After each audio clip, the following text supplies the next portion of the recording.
Consider the following spectral lines for atomic hydrogen.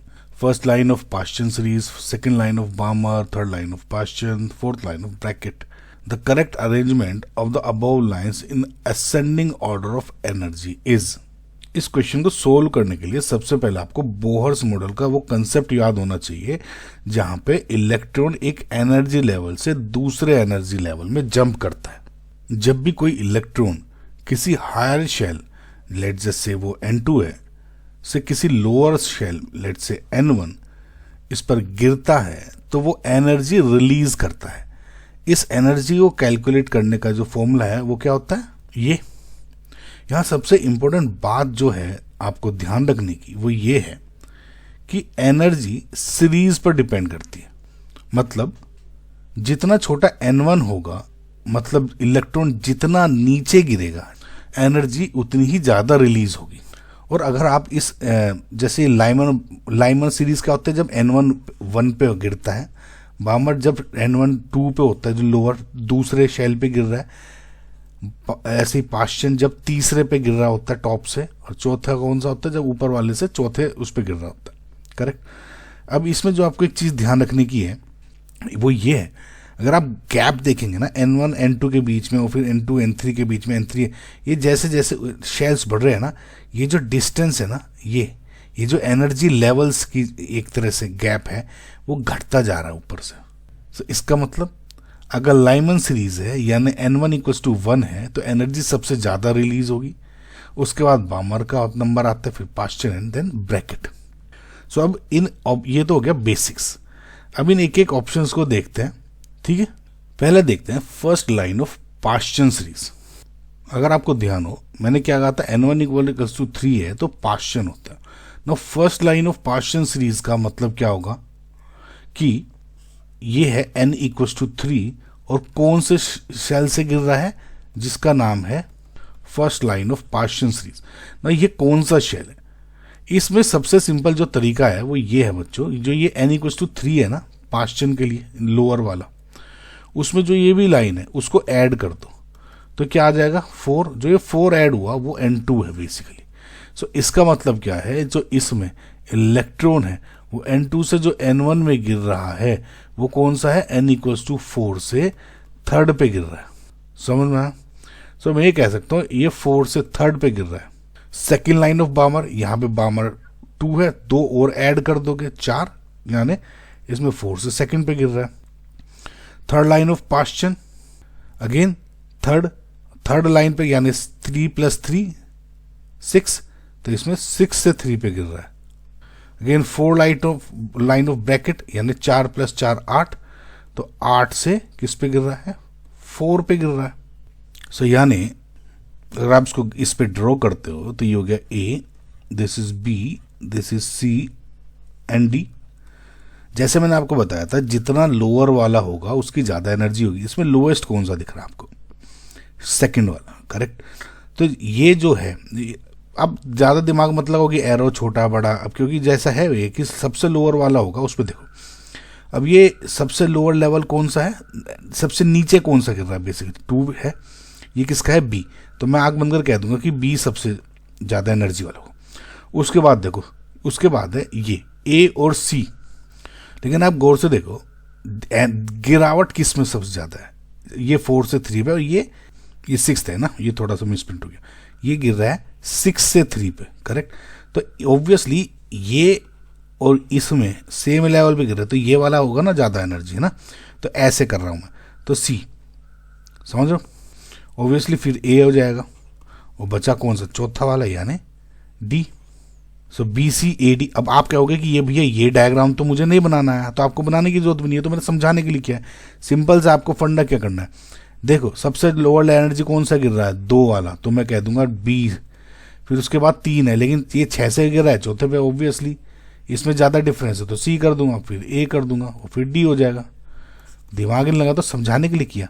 तो जो आपका करेक्ट आंसर है is option number 4। I hope बच्चों आपको समझ में आया होगा। Match list 1 with list 2। सो इस क्वेश्चन में हमें लिस्ट 1 के कंपाउंड्स को लिस्ट 2 के आइसोमेरिज्म टाइप से मैच करना है। आइसोमेरिज्म का मतलब होता है जब मॉलिक्यूलर फॉर्मूला तो सेम हो पर स्ट्रक्चर या अरेंजमेंट अलग हो।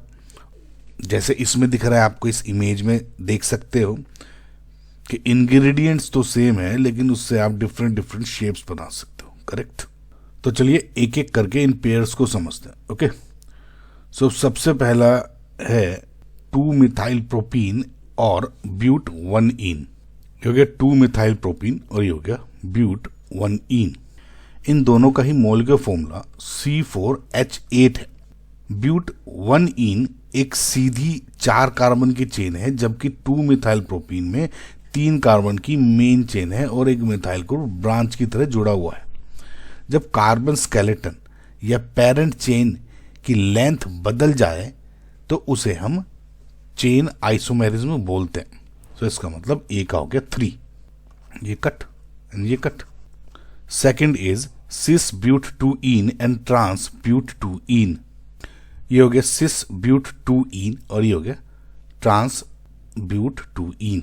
अगर आप यहाँ पे ध्यान दो तो दोनों का स्ट्रक्चर और कनेक्टिविटी बिल्कुल सेम है, लेकिन डबल बॉन्ड के अराउंड एटम्स का स्पेस में अरेंजमेंट अलग हो रहा है।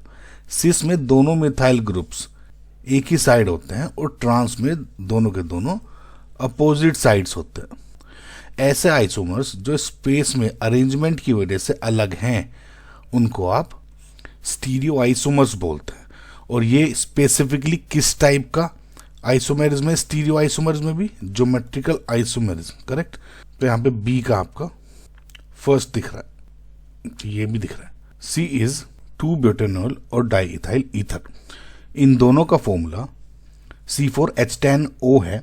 पर ध्यान से देखो, 2 ब्यूटेनॉल एक अल्कोहल ग्रुप रखता है जबकि डाइइथाइल एक ईथर ग्रुप।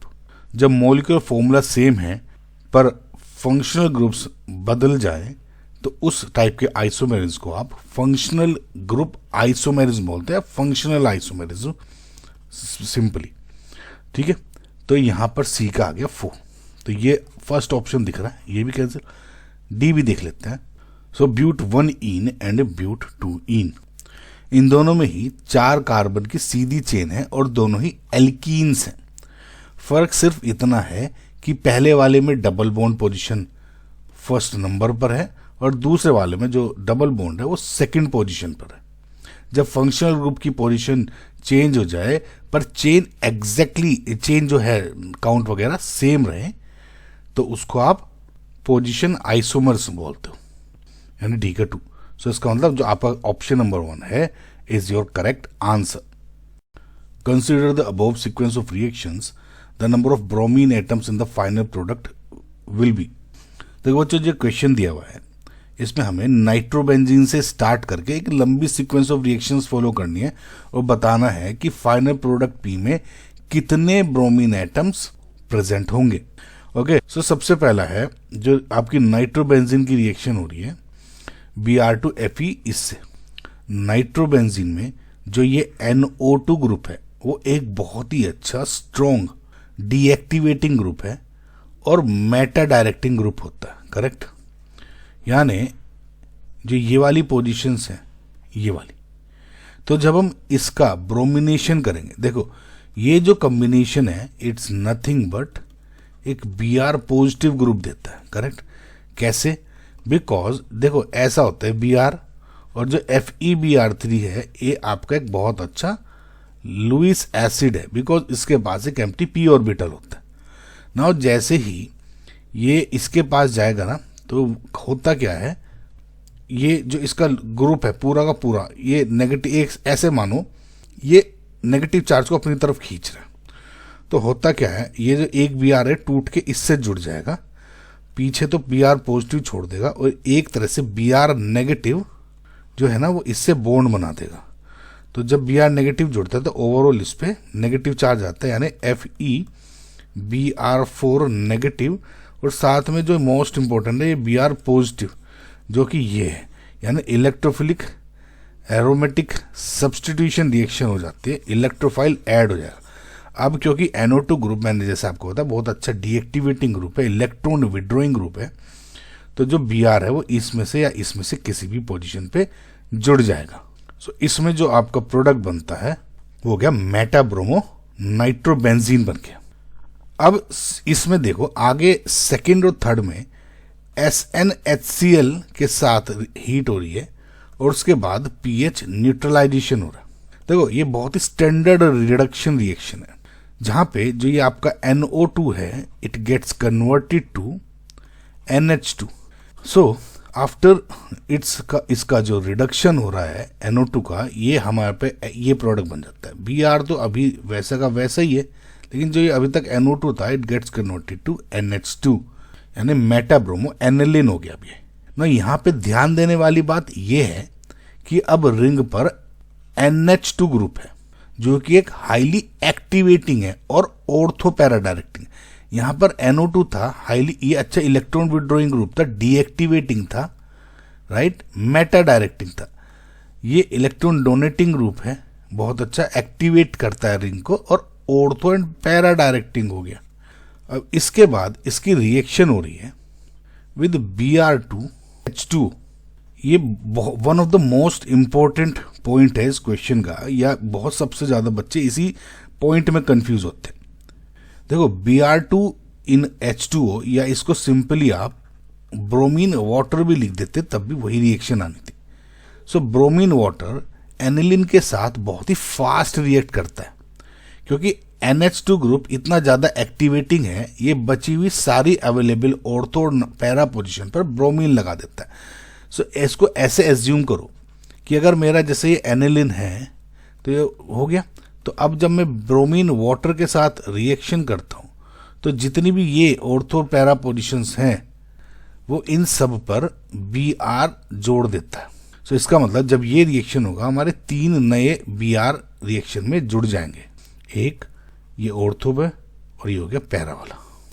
अब हो रहा है इसका रिएक्शन NaNO2 HBr के साथ N0 to 5 डिग्री सेंटीग्रेड।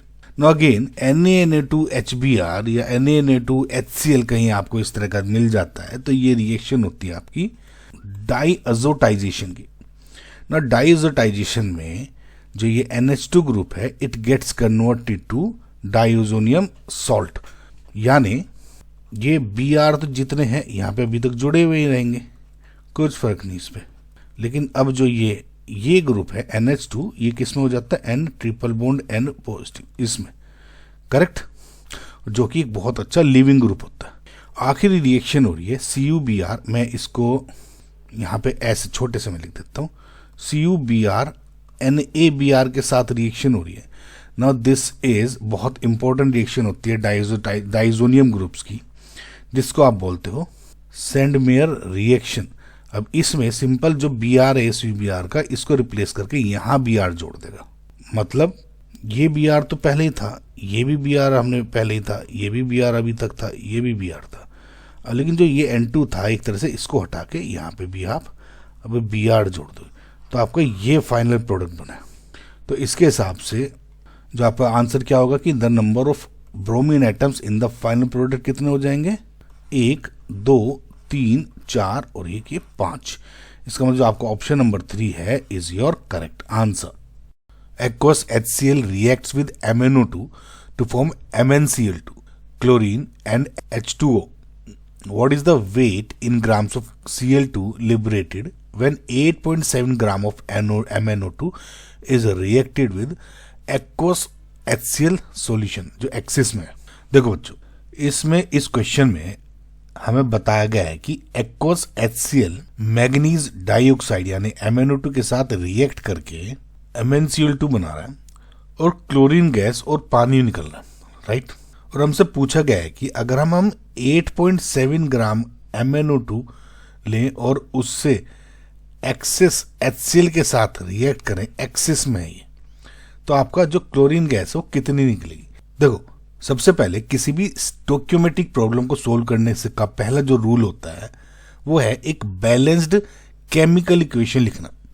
और इसमें क्या बोला गया है कि MnO2 जो सॉलिड स्टेट में है उसने HCl के साथ रिएक्ट किया और यहां पर MnCl2 Cl2 और H2O निकाला, करेक्ट। आप अगर इसको बैलेंस करेंगे तो it will B this 4HCl MnCl2 Cl2 and 2H2। Balancing में अगर आपको इश्यू आता है तो आवेश केमिस्ट्री बैलेंसिंग ट्रिक कुछ रिसर्च करेंगे यूट्यूब पे तो आपको बहुत बढ़िया ट्रिक समझ में आ जाएगी, मैथमेटिकली बहुत आसान ट्रिक है। अब इस इक्वेशन को ध्यान से देखो, यहां सिर्फ दिख रहा है कि 1 मोल MnO2 रिएक्ट करके 1 mole of Cl2 gas produce की हो रही है, करेक्ट। सो पहले हम MnO2 का मोलर मास निकालते हैं, ओके। सो Mn इसका 55 प्लस O का कितना 16 यानी 2 इंटू 16 तो 55 प्लस 32 इट वुड बी 87 ग्राम पर मोल। MnO2 का हो गया 87, तो Cl2 का इसका अगर मोलर मास निकाले तो कितना हो जाएगा 35.5 इंटू 2 यानी 71, करेक्ट। अब देखो 1 मोल MnO2 प्रोड्यूस कर रहा है 1 मोल Cl2, इसका मतलब ये है, इसका मतलब क्या हुआ 87 ग्राम MnO2, क्योंकि 87 ग्राम पर मोल है तो 87 ग्राम 1 मोल का मतलब 87 ग्राम कितना प्रोड्यूस कर रहा है, इतना 71 gram of Cl2। So 1 gram of MnO2 कितना करेगा 71 divide by 87 gram of Cl2, given कितना है 8.7 ग्राम्स ऑफ MnO2, यहाँ पे लिख लेता हूँ। सो 8.7 ग्राम ऑफ MnO2 कितना प्रोड्यूस करेगा 71 डिवाइड बाई 87 इंटू 8.7 ग्राम्स, और it will be 7.1 gram, and यानी option number 1 is your correct answer. HCl देने का मतलब इसमें बस कुछ नहीं था, कंफ्यूज करना था। अगर HCl ना भी देते कि ये एक्सिस में है तब भी आप यही कैलकुलेशन कर रहे होते। कभी कभी कुछ चीज़ें अगर आप एक्सपेरिमेंट कर रहे हैं तो उसमें कुछ चीज़ें जस्टिफाई हो जाती है, लेकिन अगर न्यूमेरिकल आप सोल्व करोगे उसमें कुछ ज़्यादा फर्क नहीं पड़ेगा ना। तो this is your correct answer. By usual analysis 1 gram of compound give 1.79 gram of magnesium pyrophosphate. The percentage of phosphorus in compound X is. हमें बोला गया है कि 1 ग्राम कंपाउंड लिया और उसने रिएक्शन के बाद 1.79 ग्राम मैग्नीशियम पायरोफॉस्फेट बनाया। एक चीज आप ध्यान रखना, क्वेश्चन में पूछा गया है कि percentage of phosphorus in compound X, इस कंपाउंड में पूछा हुआ है। लेकिन हमेशा ये याद रखना बच्चों कि as per principle of atomic conversion कि जितना भी इस कंपाउंड में फॉस्फोरस था वो सब को कन्वर्ट हो गया है इन कन्वर्टिंग जितना भी फॉस्फोरस था इसके अंदर। इसका मतलब अगर आपसे पूछा गया है कि इस कंपाउंड X में कितना फॉस्फोरस प्रेजेंट है तो आप इनडायरेक्टली ये निकाल सकते हो कि मैग्नीशियम पायरोफॉस्फेट में यानी Mg2P2O7 में कितना परसेंटेज फॉस्फोरस है, समझ में। सो इनडायरेक्टली हम परसेंटेज ऑफ फॉस्फोरस निकाल रहे हैं इन दिस कंपाउंड, जो कि हमारा फाइनल आंसर ही हो जाएगा। देखो ये जब भी आपके परसेंटेज कैलकुलेशन के परसेंटेज ऑफ एलिमेंट कोई निकालना होता है, इसको कैलकुलेट करना होता है, इस पे मैं ऑलरेडी एक ट्रिक अपलोड कर चुका हूँ। आप ट्रिक केरियस मेथड आवेश केमिस्ट्री या परसेंटेज ट्रिक आवेश केमिस्ट्री सर्च करेंगे, इसका लिंक मैं यहाँ पे भी दे दूंगा और डिस्क्रिप्शन में भी दे दूंगा, आई बटन में भी दे दूंगा, ठीक है। उसको सिंपल सा है, आपको 1 सेकंड में किसी भी कंपाउंड का परसेंटेज निकालो आराम से हो जाएगा। देखो सिंपल सा ट्रिक है, उस वीडियो को भी देखना है, सिंपल सा बता रहा हूँ। देखो पहले ये लाइन खींचो, जिस परसेंटेज ऑफ एलिमेंट लिखना है, यहाँ जैसे फॉस्फोरस यहाँ लिख लो या 100 लिख लो। अब ये 4 पॉइंट्स हैं, राइट। इस पे देखो क्या करना है आपको, अंतर यहाँ पे आपको इधर मोलिकुलर मास या फिर एटॉमिक मास जो भी मतलब एलिजिबल है ऑफ दैट एलिमेंट निकालना है, जो कि आपका पढ़ यानी पी है तो atomic mass of element. Molecular mass मैंने क्यों लिखा है अभी बताता हूं आपको, ठीक है। Divided by molecular mass of compound जिसमें से आप निकाल रहे हो, ये क्या हो जाएगा मैग्नीशियम पायरोफॉस्फेट यानी Mg2P2O7। बहुत आसान है, ध्यान देंगे ना, प्रैक्टिस हो जाएगी आगे आपको आराम से। जो ये मोलर मास है कंपाउंड का, यहाँ पे लिखो वेट जो गिवन है ऑफ कंपाउंड, ठीक है। Mg2P2O7 Mg2P2O7 वाले की बात कर रहा हूं। और यहाँ पे क्या हो जाएगा जो W गिवन है ऑफ X जो ओवरऑल, बस। अब यहाँ ये क्या लिखा है देखो, ये जो गिवन कंपाउंड है जिसमें आप निकाल रहे हो उसमें नंबर ऑफ एटम्स काउंट करो कितने हैं पी के। इसमें पी 2 है तो यहाँ पे जो मोल एटॉमिक मास होगा 2 into atomic mass of P आ जाएगा। यहाँ 3 होता, अगर यहाँ ऑक्सीजन निकाल रहे होते तो यहाँ 7 into atomic mass of oxygen होता, समझिए। तो सिंपल सा देखो, परसेंटेज ऑफ फॉस्फोरस कितना हो जाएगा, twice of atomic mass of phosphorus कितना होता है 31, ओके, मल्टीप्लाई बाई ये वाला वेट ऑफ गिवन कंपाउंड कितना है 1.79 grams, okay, divide by molecular mass of Mg2P2O7 है क्या होता है निकाल लेते हैं, twice of magnesium 24 plus twice of phosphorus यानी 31 प्लस 7 इंटू 16 ये हो जाएगा 48, दिस विल बी 62, ये हो गया 112 यानी 222, ठीक है। तो ये आ गया 222 multiply by wait given of जो एक्स कंपाउंड है आपका यानी 1, बस ये हो जाएगा 212 मल्टीप्लाई 1.79 डिवाइडेड बाई 222। सो ये जब कैलकुलेट इंटू 100 और हो जाएगा क्योंकि परसेंटेज निकालिए ना, ये 100 इंटू 100 ये लगभग हो जाएगा 0.499 इंटू 100 यानी लगभग आ जाएगा 49.9% या लगभग नियरेस्ट क्या हो जाएगा 50% है ना। तो अगर आप ध्यान से देखोगे यानी option number 1 is your correct answer. ये ट्रिक जो है एक बार दोबारा देख लेना, कैरियस मेथड वगैरह इन सब में यही यूज होती है, जो परसेंटेज ऑफ कार्बन ऑक्सीजन वाले क्वेश्चन होते हैं उसमें भी यही होगी ट्रिक। तो आई होप इसको एक बार देख लेंगे, अच्छा है ये ट्रिक, बहुत बढ़िया, ठीक है। So option number 1 is your correct answer. Consider the following data और the bond enthalpy of CH bond is given by. देखो बच्चों, इसमें हमें जो मीथेन है का एक CH बॉन्ड की एंथैल्पी निकालनी है, ओके। सो देखो सबसे पहले दी गई जो जितनी भी इक्वेशन है उसको देखते हैं और उसके अकॉर्डिंग बढ़ते हैं। जो पहला चीज दी हुई है वो है enthalpy of formation of methane. इसका मतलब है जब 1 मोल ऑफ मीथेन अपने एलिमेंट से बनती, यानी अगर मैं ग्रेफाइट लूं और 2H2 जब मिलते हैं तो CH4 बनता है, करेक्ट। तो ये हो गई डेल HF बेसिकली, ये गिवन है -X, ओके।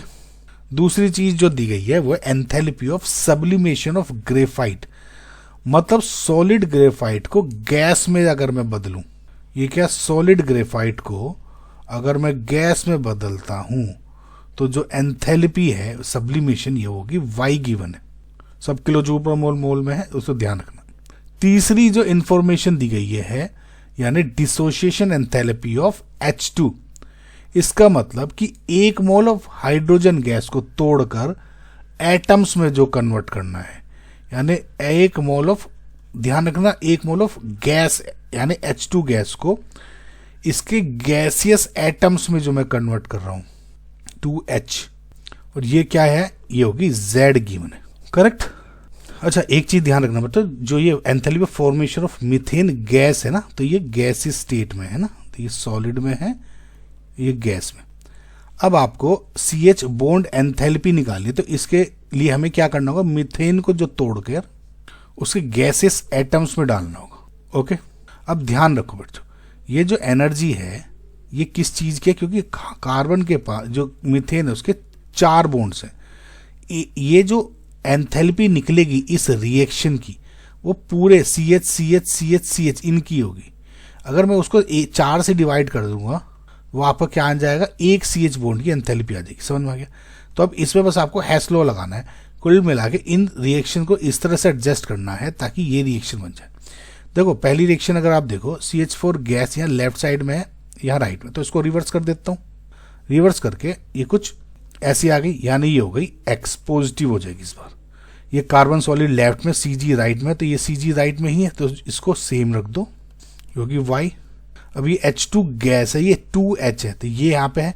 अब ये 4H है, ये 2H है, ठीक है। अब इसको पहले क्या करता हूँ, पहले तो सेम ही रखता हूँ, ठीक है। अब लेकिन मुझे जब ऐड करूंगा मुझे 4 चाहिए, तो उसको 2 से मल्टीप्लाई कर दूं और सिमिलरली यहाँ पे 2Z हो जाएगा, ठीक है बच्चों, ये समझ में आया ना। अब देखो, अब इन सबको अगर मैं ऐड कर देता हूँ तो ये कैंसिल, 2H2 से 2H2 कैंसिल, और जब मैं ऐड करता हूँ तो क्या बनेगा, CH4G, correct, plus Cg correct, plus 4H correct. तो ये ऐड करके जो टोटल H, ये वाली जो H है वो ये क्या आ जाएगी, x plus y plus 2z। मैंने क्या कहा था, ये 4 की है, तो इसको बॉन्ड एंथैल्पी ऑफ एक CH की निकालने के लिए 4 से डिवाइड कर दो। तो x plus y plus 2z divide by 4 is your final answer, यानी कि ऑप्शन नंबर 1। आई होप बच्चों आपको जो क्वेश्चन है वो समझ में आया होगा। Match list 1 with list 2। सो बच्चों इस क्वेश्चन में हमें लिस्ट 1 में दिए गए जो रिएजेंट्स हैं उनको लिस्ट 2 में उनके जो सही नेम रिएक्शंस हैं उसके साथ मैच करना है। ये चारों रिएक्शंस एल्डिहाइड्स बनाने के लिए बहुत ही ज़्यादा फेमस है, ठीक है, ये जरूर ध्यान रखना। तो एक एक करके इनका रिवीजन भी करते हैं और सही आंसर ढूंढते हैं। ओके, सबसे पहला रिएजेंट दिया हुआ है H2PD इन BaSO4, और इस कॉम्बिनेशन को आप लिंडलार्ड्स कैटलिस्ट जैसा मानते हैं, पर जब इसे एसिड क्लोराइड यानी RCOOCl पर यूज किया जाता है तो ये उसे एल्डिहाइड में कन्वर्ट कर देता है, और इस स्पेसिफिक जो रिएक्शन है उसका नाम है रोजनमंड रिडक्शन रिएक्शन। एक बात ध्यान रखना कि जो ये H2PD है it is sort of hydrogen, आपको दिख रहा होगा हाइड्रोजनेशन है, लेकिन जो BaSO4 है ये एक तरह से इस रिएक्शन में रोजनमंड में it acts as a poison का काम करता है। मतलब अगर ये सरफेस है पैलेडियम की और आप H2 हाइड्रोजनेशन करो तो ये बेसिकली सरफेस को करप्ट कर देता है। इसकी वजह से जो ये रिडक्शन हो रहा है ना, ये पार्शियल रिडक्शन हो पा रहा है, और दैट इज वाई आपको एल्डिहाइड मिल पा रहा है यहाँ पे। और ये मिलेगा कैसे, सिंपल सा RCOOCl है, H2O जुड़ता है ना, और ये तो एल्डिहाइड बन गया, ये HCl, तो RCOOH और HCl। सो बेसिकली ये एल्डिहाइड ये वाला है। तो फिलहाल ए का हो गया 2, तो ये भी कट गया and this is also cut. अब रिएजेंट बी पे आते हैं, SnCl2 और HCl। जो ये रिएजेंट है ये नाइट्राइल्स यानी RCN जो एक ग्रुप है इसको पहले इमीन में बदलता है, और फिर हाइड्रोलिसिस के बाद हमें एल्डिहाइड मिलता है। इस रिएक्शन का नाम है स्टीफन रिएक्शन। इसको सिंपल सा याद करने का फंडा ये है बच्चों कि ये ध्यान रखो कि जो CN है ना ये सिंपल सा CHO में कन्वर्ट हो रहा है। अगर RCN है इट विल बी RCHO। अगर लेट जैसे आपका कुछ इस टाइप का कंपाउंड है वो SnCl2 और HCl यूज कर रहे हो तो इट विल बी ये। ओके, सो बी का हो गया 4, तो 1 भी दिख रहा है, आंसर 4 करेक्ट दिख रहा है। बाकी के भी रिएक्शन देखते हैं। अब सी पे आते हैं, CrO2Cl2 और CS2। CrO2Cl2 ये हो गया आपका क्रोमाइल क्लोराइड। ओके, सो क्रोमाइल क्लोराइड जब टोल्यूइन या किसी एल्काइल बेंजीन यानी जैसे है ना, टोल्यूइन तो ये हो गया, कोई भी बेंजीन पे कुछ भी, जैसे एक C है यहाँ पे और एक H जुड़ा हुआ है, इसके अलावा यहाँ पर कुछ भी R वगैरह कुछ भी है, ठीक है, इस तरह के कंपाउंड है कुछ भी, तो क्योंकि इसमें इजीएस्ट क्या हो जाता है टोल्यूइन आपका।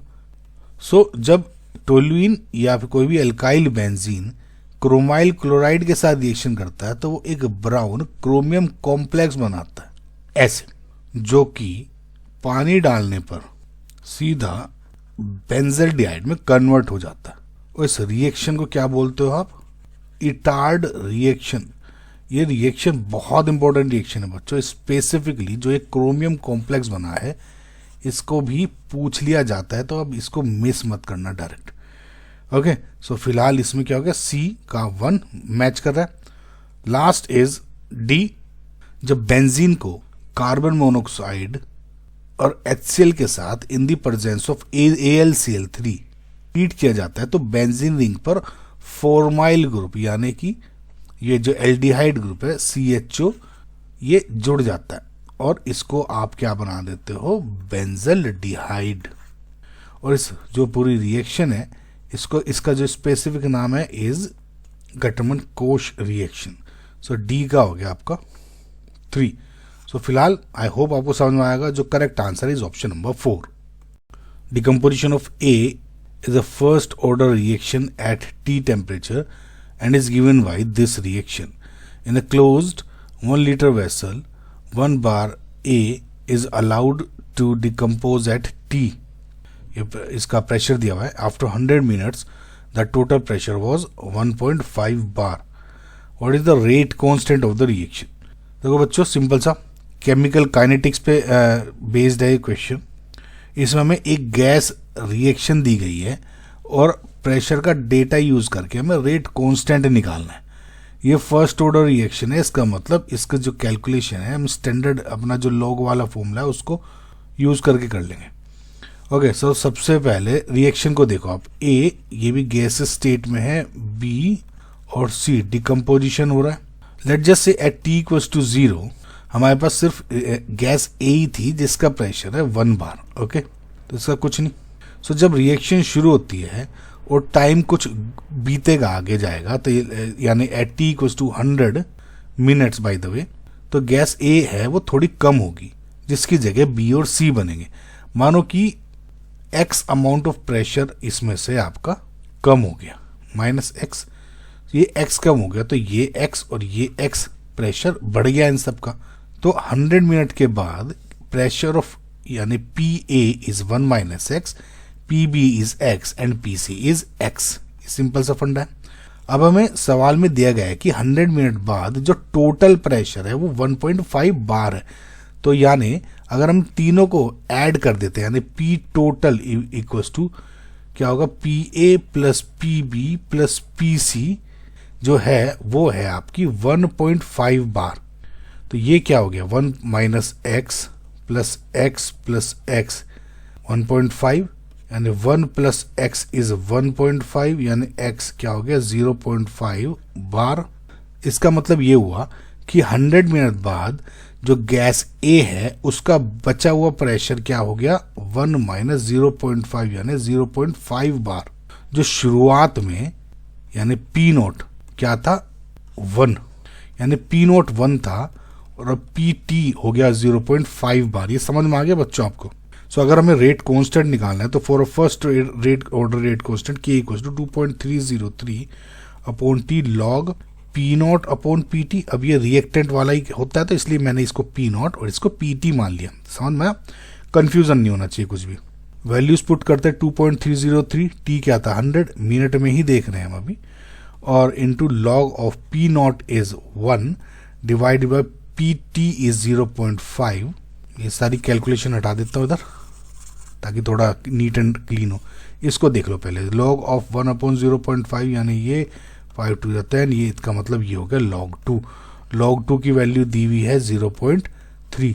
तो इस पूरे को मैं क्या रिप्लेस कर सकता हूँ 0.3 से, यानी ये हो गया k इक्वल 2.303 अपॉन 100 इंटू 0.3 या फिर 0.6909 डिवाइडेड बाय 100 या फिर 6.909 इंटू 10⁻⁻1 डिवाइड बाय 100 या फिर 6.909 इंटू 10⁻⁻3. ध्यान देना ये क्या था 100 मिनट में था ना, तो पर मिनट में निकालना है. तो इसका मतलब जो करेक्ट आंसर है इज योर ऑप्शन नंबर 2.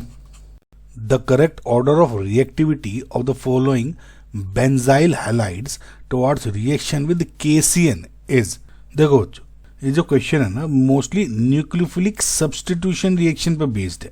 इसमें हमें 4 अलग अलग बेंजाइल हैलाइड दिए गए हैं और हमसे पूछा गया है कि पोटेशियम साइनाइड यानी KCN के साथ इनकी रिएक्टिविटी का सही ऑर्डर क्या होगा. सबसे पहले कंसेप्ट को समझते हैं.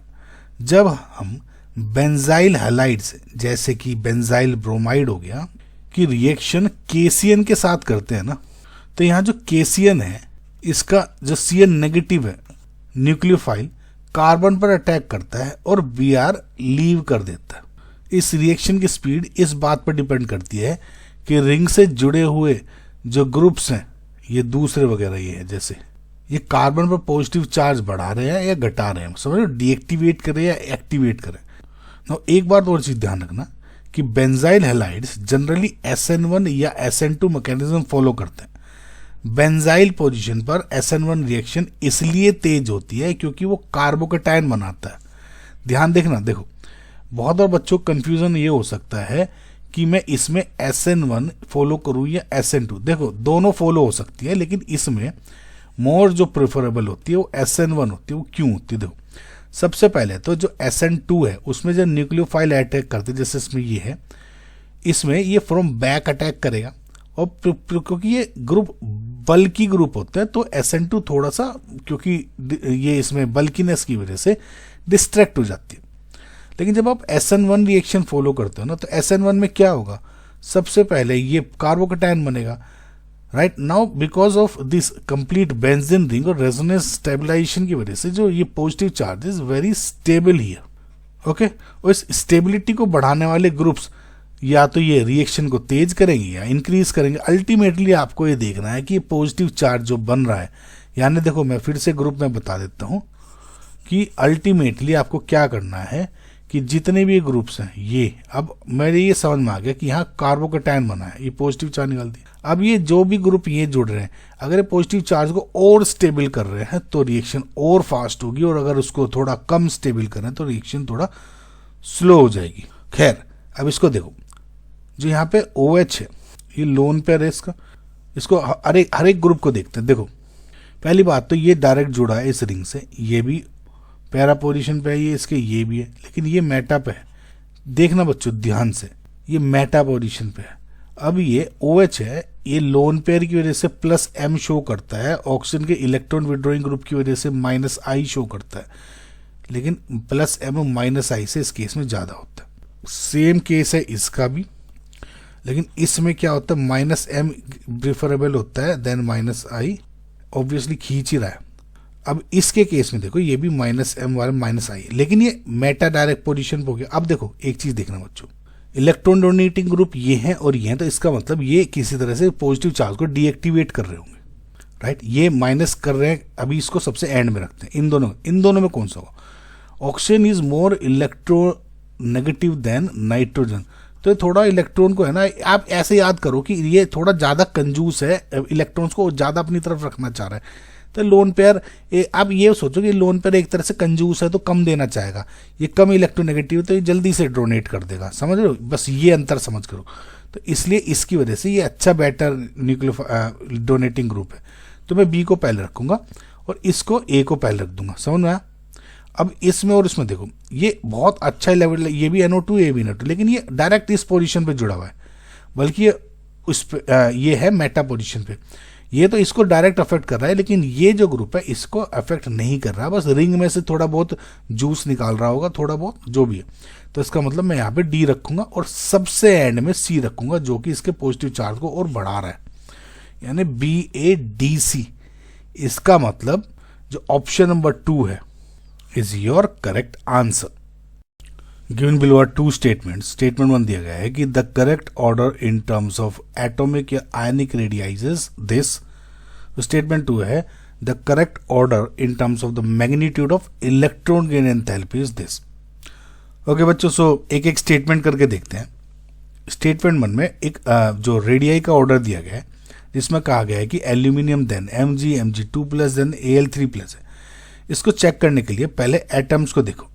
मैग्नीशियम और एल्यूमिनियम दोनों थर्ड पीरियड के एलिमेंट्स हैं। हमें पता है कि जब हम पीरियड में फ्रॉम लेफ्ट टू राइट जाते हैं तो इफेक्टिव न्यूक्लियर चार्ज बढ़ जाता है, जिसके वजह से एटॉमिक साइज छोटा हो जाता है। तो इसका मतलब ये है कि मैग्नीशियम का साइज एल्यूमिनियम से बड़ा होना चाहिए, करेक्ट। लेकिन स्टेटमेंट जो दिया हुआ है इसमें एल्यूमिनियम को ग्रेटर देन मैग्नीशियम से दिया हुआ है, ज्यादा बोला गया। सो पहली नजर में आपको ये समझ में आ जाना चाहिए कि ये गलत है, ओके। अगर अब आयंस को देखें तो Mg2+ और Al3+ दोनों ही आइसो इलेक्ट्रॉनिक स्पीसीज हैं, बिकॉज मैग्नीशियम में भी टोटल M2+ में 10 इलेक्ट्रॉन्स है और Al3+ में भी टोटल 10 इलेक्ट्रॉन्स है। सो आइसो इलेक्ट्रॉनिक स्पीसीज में जिसका एटॉमिक नंबर बड़ा होता है उसका न्यूक्लियस इलेक्ट्रॉन्स को ज्यादा जोर से खींचता है और उसकी वजह से उसका साइज छोटा हो जाता है। तो Mg2+ का अगर दोनों में अगर आप देखोगे Mg2+ और Al3+ में नंबर ऑफ इलेक्ट्रॉन्स 10 हैं, क्योंकि आइसो इलेक्ट्रॉनिक स्पीसीज हो गई, तो Z किसका ज़्यादा है? Z है एल्यूमिनियम का ज़्यादा, इसका Z ज़्यादा है तो इसका जो साइज है वो ज़्यादा होगा मैग्नीशियम, क्योंकि इसका साइज जो Z ज़्यादा है, इलेक्ट्रॉन्स कम है, मतलब समझ रहे हो ना।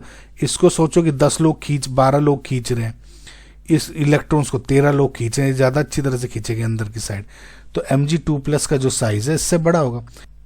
ओके, तो जो ऑर्डर क्या होना चाहिए आपका सही, कि Mg then aluminium then Mg2+ then Al3+, ये साइज होना चाहिए। तो फिलहाल इसका आंसर ये हो गया स्टेटमेंट रॉन्ग। अब आते हैं स्टेटमेंट 2 पर, जो इलेक्ट्रॉन गेन एंथैल्पी के मैग्नीट्यूड की बात कर रहा है। इलेक्ट्रॉन गेन एंथैल्पी का मतलब है कि एक एटम को इलेक्ट्रॉन लेने की कितनी भूख है, कितनी हंगर है। सबसे पहले क्लोरीन और ब्रोमीन को देखो, ये हेलोजेंस हैं और इनकी इलेक्ट्रॉन गेन एंथैल्पी पूरे पीरियोडिक टेबल में सबसे ज़्यादा होती है, क्योंकि इन्हें सिर्फ एक इलेक्ट्रॉन चाहिए ऑक्टेट पूरा करने में, राइट। सो Cl की जो एंथैल्पी है वो Br से ज़्यादा होती है, क्योंकि जो क्लोरीन का साइज है वो ऑप्टिमाइज होता है इलेक्ट्रॉन को एकोमोडेट करने के लिए। अब सल्फर और ऑक्सीजन को देखो, यहाँ एक बहुत ही इंटरेस्टिंग एक्सेप्शन काम करता है। ऑक्सीजन का साइज इतना छोटा होता है कि जब नया इलेक्ट्रॉन आता है तो पहले से मौजूद इलेक्ट्रॉन्स के बीच में इंटर इलेक्ट्रॉनिक रिपल्शन बहुत बढ़ जाता है। इस वजह से ऑक्सीजन की इलेक्ट्रॉन की एंथैल्पी सल्फर से कम हो जाती है। तो सीक्वेंस ये बनता है कि हेलोजेंस में तो सबसे पहले हो गया क्लोरीन और देन ब्रोमीन, और चाल्कोजेंस यानी ऑक्सीजन और सल्फर, जिसको आप चाल्कोजेंस बोलते हो, उसमें हो गया sulphur then greater than oxygen. पर पूरे सीक्वेंस को अगर आप देखोगे तो we prefer halogens then halogens का ज़्यादा होगा देन चाल्कोजेंस, बिकॉज जैसे मैंने बताया हेलोजेंस में सिर्फ एक इलेक्ट्रॉन चाहिए, लेकिन चाल्कोजेंस में यानी ग्रुप 60 में 2 इलेक्ट्रॉन्स चाहिए, करेक्ट। सो हेलोजेंस यानी ये बड़ा होगा देन चाल्कोजेंस, यानी ये वाला ऑर्डर हो जाएगा Cl Br S&O, और गिवन भी यही है, यानी ये स्टेटमेंट 2 इज करेक्ट। सो बच्चों, जो आपका फाइनल आंसर है will be statement 1 is false but statement 2 is true, यानी option number 2 is your correct answer. The correct statements are, okay, so सबसे पहले स्टेटमेंट देखते हैं ए को। Activation energy for enzyme catalysed hydrolysis of sucrose is lower than that of acid catalysed hydrolysis. So बच्चों, ये statement ये कह रहा है कि सुक्रोज की हाइड्रोलिसिस में एंजाइम कैटेलाइज रिएक्शन की activation energy acid catalyse reaction से कम होती है। देखो बच्चों, ये स्टेटमेंट बिल्कुल सही है। देखो, एंजाइम्स को हम बायोलॉजिकल कैटलिस्ट्स कहते हैं और इनका काम है कि ये रिएक्शन का एक अल्टरनेटिव पाथ प्रोवाइड करते हैं जिसकी एक्टिवेशन एनर्जी बहुत कम होती है। अगर आप सुक्रोज को एसिड से हाइड्रोलाइज करोगे तो उसे ज़्यादा एनर्जी चाहिए होगी, लेकिन अगर आप इन्वर्टेज एंजाइम को यूज़ करते हो तो वो काम बहुत कम एनर्जी में हो जाएगा। कैटलिस्ट जितना एफिशिएंट होगा, एक्टिवेशन एनर्जी उतनी ही कम होगी। इस डायग्राम में भी आपको प्रॉपर समझ में आएगा। सो ये स्टेटमेंट करेक्ट है। नेक्स्ट स्टेटमेंट देखते हैं। During denaturation secondary and tertiary structures of a protein are destroyed but primary structure remains intact. देखो, इस स्टेटमेंट में प्रोटीन डीनेचुरेशन की बात हो रही है। ये स्टेटमेंट भी बिल्कुल सही है। देखो, जब हम प्रोटीन को हीट करते हैं या पीएच चेंज करते हैं तो प्रोटीन की फोल्डिंग है ना, वो खुलने लगती है। प्रोटीन की सेकेंडरी और टर्शियरी स्ट्रक्चर्स हाइड्रोजन बॉन्ड्स और डाइसल्फाइड ब्रिजेस पर टिके होते हैं, राइट, जो डीनेचुरेशन के वक्त टूट जाते हैं। लेकिन जो प्राइमरी स्ट्रक्चर्स होते हैं यानी कि अमीनो एसिड्स की लीनियर चेन, वो पेप्टाइड बॉन्ड से बनी होती है जो काफ़ी स्ट्रोंग होते हैं और डीनेचुरेशन के दौरान भी नहीं टूटती। इसलिए प्रोटीन अपनी बायोलॉजिकल एक्टिविटी तो खो देता है पर उसकी बेसिक अमीनो एसिड जो चेन होती है वो इंटैक्ट रहती है। समझ में आया बच्चों? इस डायग्राम से भी आपको कुछ समझ में आया होगा, ध्यान दिया होगा। Next statement is Nucleotides are joined together by glycosidic linkage between C1 and C4 carbons of the pentose sugar.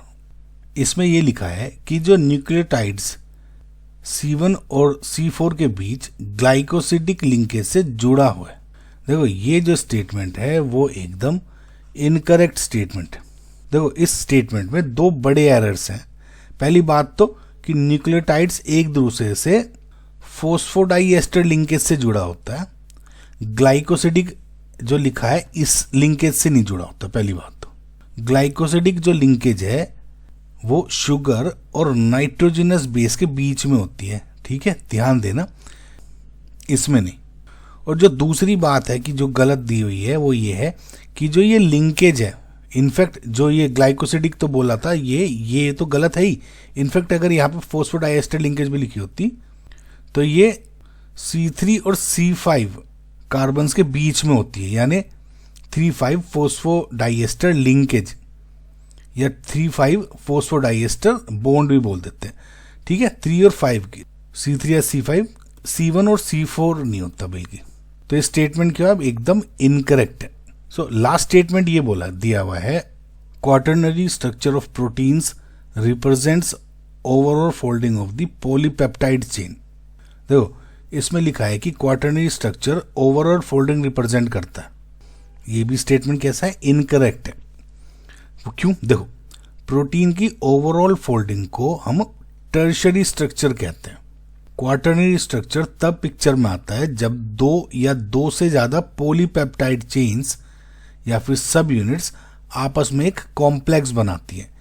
जैसे हीमोग्लोबिन में 4 चेन होती हैं, सिंगल चेन की फोल्डिंग हमेशा टर्शरी स्ट्रक्चर ही कहलाती है, ये ध्यान रखना आप। तो इसका मतलब क्या हुआ, जो स्टेटमेंट ए एंड बी है वो करेक्ट है, यानी option number 3 is your correct answer. ये थोड़ा बच्चों थ्योरेटिकल ज्यादा था question, okay. So option 3 is your correct answer. The correct order of the rate of the reaction for the following reaction with respect to nucleophiles is. देखो बच्चों इस question में हमें एक रिएक्शन दी गई है जहां पे मिथाइल ब्रोमाइड यानी CH3Br एक न्यूक्लियोफाइल से रिएक्ट कर रहा है और यहाँ पे CH3Nu और Br नेगेटिव बना हुआ है। अगर आपको ध्यान दोगे बच्चों तो एक स्पेसिफिक ये SN2 रिएक्शन को रिप्रेजेंट कर रहा है, क्योंकि इसमें आपको कहीं भी कार्बोकैटायन बनते हुए नहीं दिख रहा है, इसलिए मैं स्ट्रेट फॉरवर्ड SN1 नहीं मानूंगा, इसको SN2 ही मानूंगा, ठीक है। पहला तो डाउट आपका यहाँ क्लियर हो जाना चाहिए, पहली बात, ठीक है। सो ये अब ये तो स्टेब्लिश कर चुके हैं हम कि SN2 रिएक्शन है, और हमसे इसमें ये पूछा गया है कि ये अलग अलग न्यूक्लियोफाइल्स के लिए रिएक्शन का रेट क्या होगा। देखो सीधी सी बात ये है कि न्यूक्लियोफाइल जितना स्ट्रोंग होगा रिएक्शन उतनी ही फास्ट होगी, राइट, समझ में। तो बेसिकली हमें इन चारों आयंस की को है ना, इनको इनकी न्यूक्लियोफिलिसिटी के ऑर्डर में अरेंज करना है, वही उनका रेट ऑफ रिएक्शन हो जाएगा। देखो इसको ऐसे समझो आप कि जब न्यूक्लियोफाइल इस CH3 फॉर एग्जांपल इस पे अटैक करता है तो ये जो CH3Br है ना ये टूट जाता है, फ्रॉम बैक साइड अटैक करता है न्यूक्लियोफाइल। तो जो अटैक है बाई न्यूक्लियोफाइल यही डिटरमाइन करता है आपकी स्पीड ऑफ द रिएक्शन को, यानी न्यूक्लियोफिलिसिटी। नाउ न्यूक्लियोफिलिसिटी का मतलब होता है कि कोई स्पीसीज कितनी जल्दी अपना इलेक्ट्रॉन पेयर एक कार्बन एटम को डोनेट कर सकता है।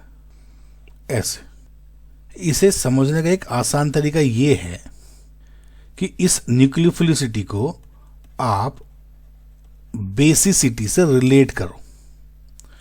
जनरली एक स्ट्रॉन्ग बेस एक अच्छा न्यूक्लियोफाइल होता है, बस मतलब कंडीशन ये है कि स्टेरिक हिंड्रेंस का चक्कर ना हो, यानी भीड़ भाड़ ना हो बल्कि। सो इन चारों ऑप्शन में डोनेटिंग एटम अगर आप देखोगे तो इज ऑक्सीजन ओनली, यानी पहला अगर आप देखते हो वो ये है, करेक्ट। इसमें अगर इसी ऑप्शन को लेके चलूं तो फिर है OH नेगेटिव, फिर है CH3COO नेगेटिव और फिर है ClO4 नेगेटिव। ना, क्योंकि इन चारों ऑप्शन में डोनेटिंग एटम ऑक्सीजन ही है, तो हम इनके कॉन्जुगेट एसिड्स की स्ट्रेंथ चेक करेंगे। याद रखना, एक चीज याद रखना बच्चों, कि कॉन्जुगेट एसिड जितना स्ट्रॉन्ग होगा बेस उसका उतना ही वीक होगा, एंड वाइस वर्सा, यानी बेस जितना या एसिड जितना वीक होगा बेस उतना ही स्ट्रॉन्ग होगा। तो सबसे पहले आपको इन सब के कॉन्जुगेट एसिड बनाना है। कॉन्जुगेट एसिड कैसे हो जाएंगे, देखो जैसे HX है, मैं निकाल देता हूं इसमें से H प्लस और X negative, this is acid.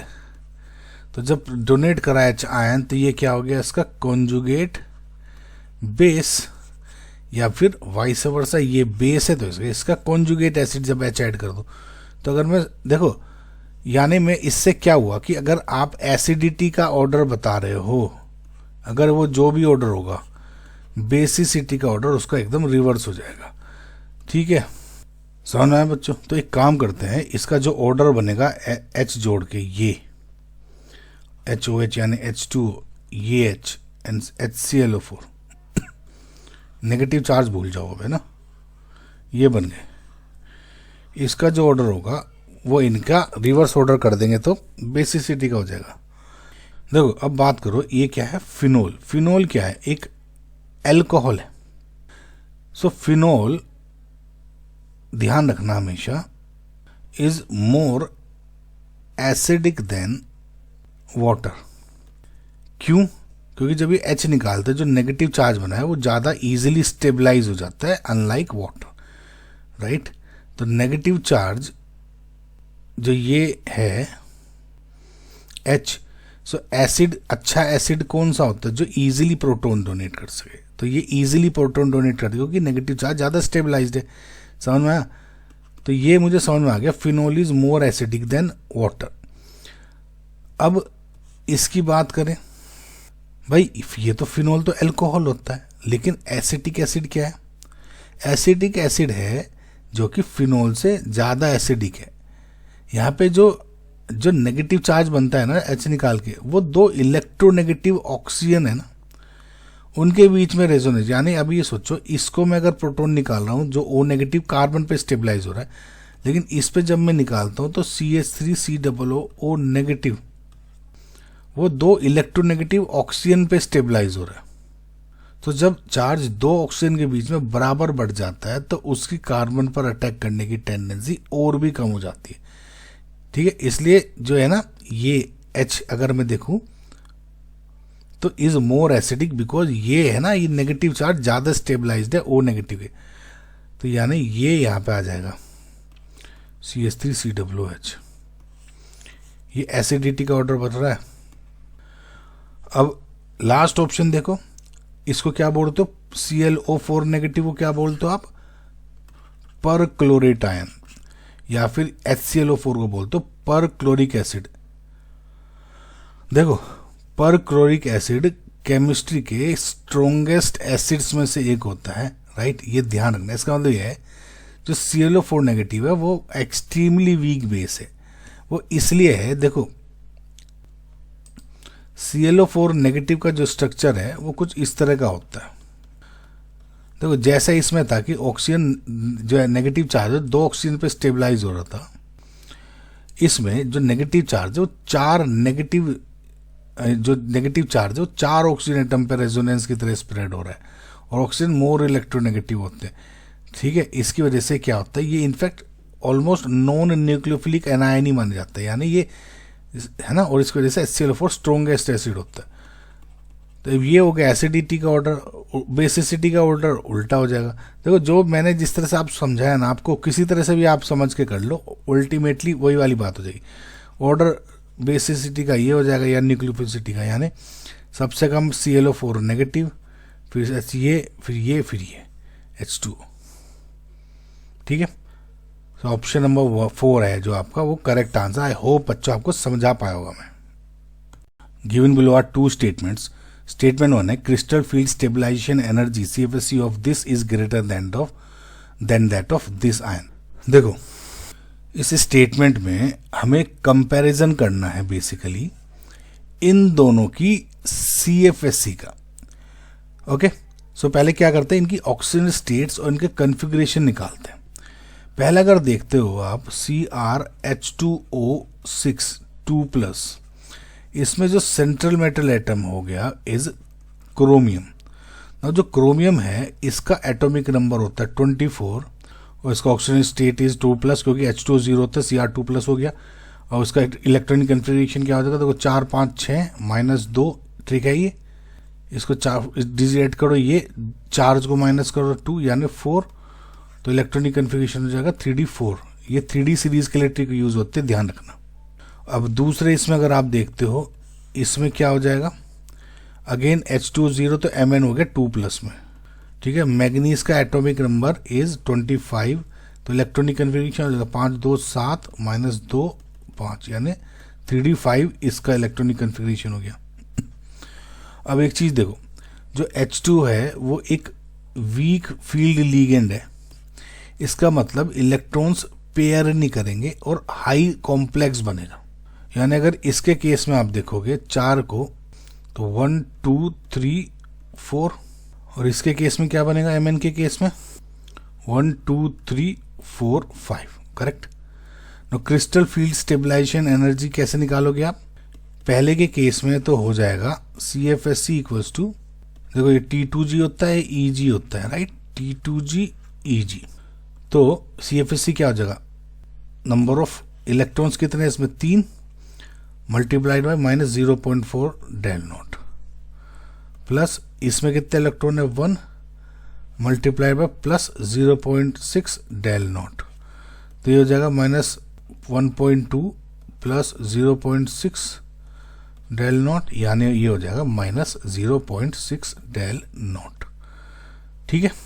Similarly जब आप इसमें निकालते हो CFSC would be 3 into -0.4 del nought plus 2 multiply by +0.6 del nought, यानी -1.2 प्लस 1.2 डेल नॉट यानी 0 ना। अच्छा एक चीज देखो, क्वेश्चन में कहा है कि CFSC of this is greater than that of this. देखो CFSC क्या है, एनर्जी है, ये -0.6 डेल नोट है, लेकिन हम इसके मैग्नीट्यूड की बात करेंगे, यानी ये हालांकि 0 माइनस है तो ये 0.6 डेल नोट है, एनर्जी है ना, energy, right, stabilisation energy negative, ये तो 0 है, तो ऑब्वियसली जो 0.6 डेल नोट है वो 0 से ज्यादा है। मैग्नीट्यूड की बात करनी है हमेशा, करेक्ट। तो इसका मतलब ये स्टेटमेंट सही है। अब आते हैं स्टेटमेंट 2 पे, potassium ferricyanide has a greater spin only magnetic moment than sodium ferrocyanide. देखो अब ये जो स्टेटमेंट है, अब वो कर रहा है बात आपके मैग्नेटिक मोमेंट की। पोटेशियम फेरीसाइनाइड, इसका जो फॉर्मूला है इज K3FeCN6। बच्चों ये फेरी और फेरो के दोनों के स्ट्रक्चर याद कर लेना, ये बहुत इंपॉर्टेंट है, जैसे इसमें भी डायरेक्ट पूछ दिया, बहुत बार पूछे जा चुके हैं। और जो पोटेशियम फेरोसाइनाइड, जो सोडियम फेरोसाइनाइड है, बेसिकली आयंस की बात हो रही है, K3 की बजाय इसमें आप Na3 लगा दो, कुछ फर्क कोई पड़ेगा, तो it would B Na4, okay. अब इसमें अगर आप देखते हो तो आयरन किस स्टेट में है, तो ये 3+ है, तो यानी FeCN6 यहां पे ही हो गया 3 नेगेटिव पे, इसका मतलब Cn हो गया नेगेटिव। तो आयरन इसमें कैसे निकालोगे उसकी ऑक्सीजन स्टेट, तो Fe-6, क्योंकि Cn -1 है इंटू 6 -6 इक्वल टू -3, तो Fe है वो +3 ऑक्सीजन स्टेट में हो गया। सिमिलरली अगर इस पे देखते हो, क्योंकि Na4 है तो FeCN6 यहाँ पे 4 नेगेटिव हो जाएगा, तो Fe-6 हो, इसमें -4 यानी Fe वुड बी +2।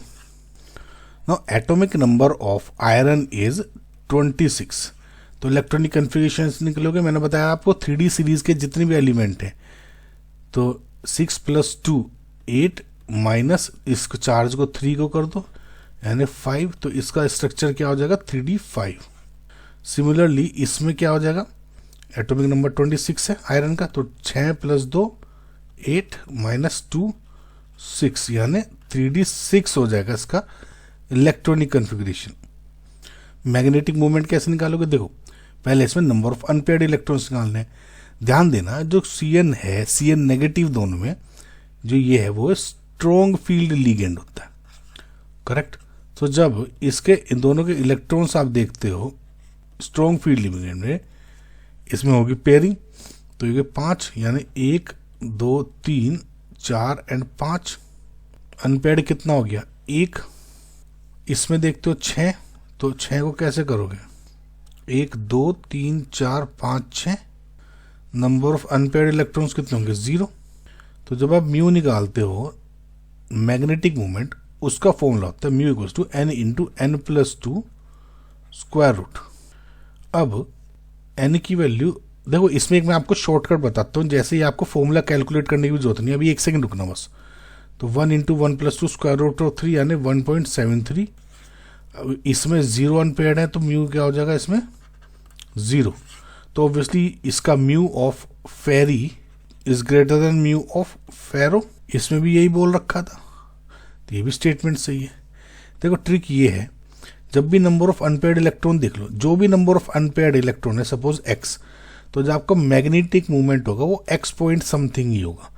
अब कुछ भी हो जाए आपको कैलकुलेट करने की भी जरूरत नहीं है। सपोज आपको मैंने बोला 2.35 या 2.75 ऐसे कुछ लिख दो, ज़्यादातर ऐसे नंबर देते हैं।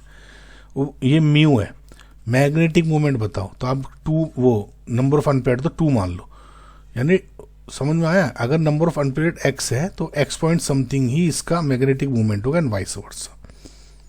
सो फिलहाल जो स्टेटमेंट 1 स्टेटमेंट 2 दोनों है बोथ आर करेक्ट, यानी स्टेटमेंट यानी option number 1 is your correct answer. The correct increasing order of CH, CO, C double bond O and C triple bond N bonds in terms of covalent bond length is। देखो बच्चों जो question है वो बहुत ही basic topic पे depend है, जिसका क्या बोलता है कोवलेंट बॉन्ड लेंथ। देखो इस क्वेश्चन में हमें 4 अलग अलग बॉन्ड दिए गए हैं और हमें इनको है ना इनकी बॉन्ड लेंथ के इंक्रीजिंग ऑर्डर में लगाना है। ये बात ध्यान दो बेटा कि जो बॉन्ड लेंथ है वो 2 फैक्टर्स पे डिपेंड करती है। पहला है बॉन्ड ऑर्डर और दूसरा है एटॉमिक साइज पे। सो बॉन्ड ऑर्डर में मतलब आप ये समझने की कोशिश करो कि सिंगल बॉन्ड है या डबल बॉन्ड है या ट्रिपल बॉन्ड है, करेक्ट। जैसे जैसे एटम्स के बीच में बॉन्ड्स बढ़ते हैं तो उनके बीच का अट्रैक्शन बढ़ता है और वो एक दूसरे के पास बहुत क्लोजर आ जाते हैं। इसका मतलब है कि ट्रिपल बॉन्ड सबसे छोटा होता है, राइट, क्योंकि क्लोज है। इसको आप इस इमेज से भी आप समझ सकते हो। और सबसे मैंने क्या कहा सबसे छोटा, फिर इसका मतलब क्या होगा ट्रिपल बॉन्ड हुआ क्योंकि वो ज़्यादा क्लोज आ गए हैं। फिर होता है डबल बॉन्ड और सिंगल बॉन्ड सबसे लंबा बॉन्ड होता है, करेक्ट। सो इस लॉजिक के हिसाब से हम ये कह सकते हैं कि जो सी ट्रिपल बॉन्ड N है, C डबल बॉन्ड O, ये दोनों CO और CH बॉन्ड से छोटे हैं।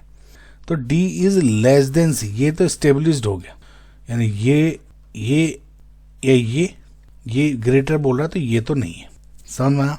चलो अब बात करते हैं, ये तो डिसाइड हो गया बॉन्ड ऑर्डर से। अब बात करते हैं इन सिंगल बॉन्ड से। तो इन सिंगल बॉन्ड में बात आएगी अब हमारे एटॉमिक साइज की। देखो 2 सिंगल बॉन्ड है CH और CO। हाइड्रोजन पूरे पीरियोडिक टेबल का सबसे छोटा एटम है, जबकि ऑक्सीजन का साइज उससे काफी बड़ा है। इसलिए CH की बॉन्ड लेंथ CO से काफी कम होगी।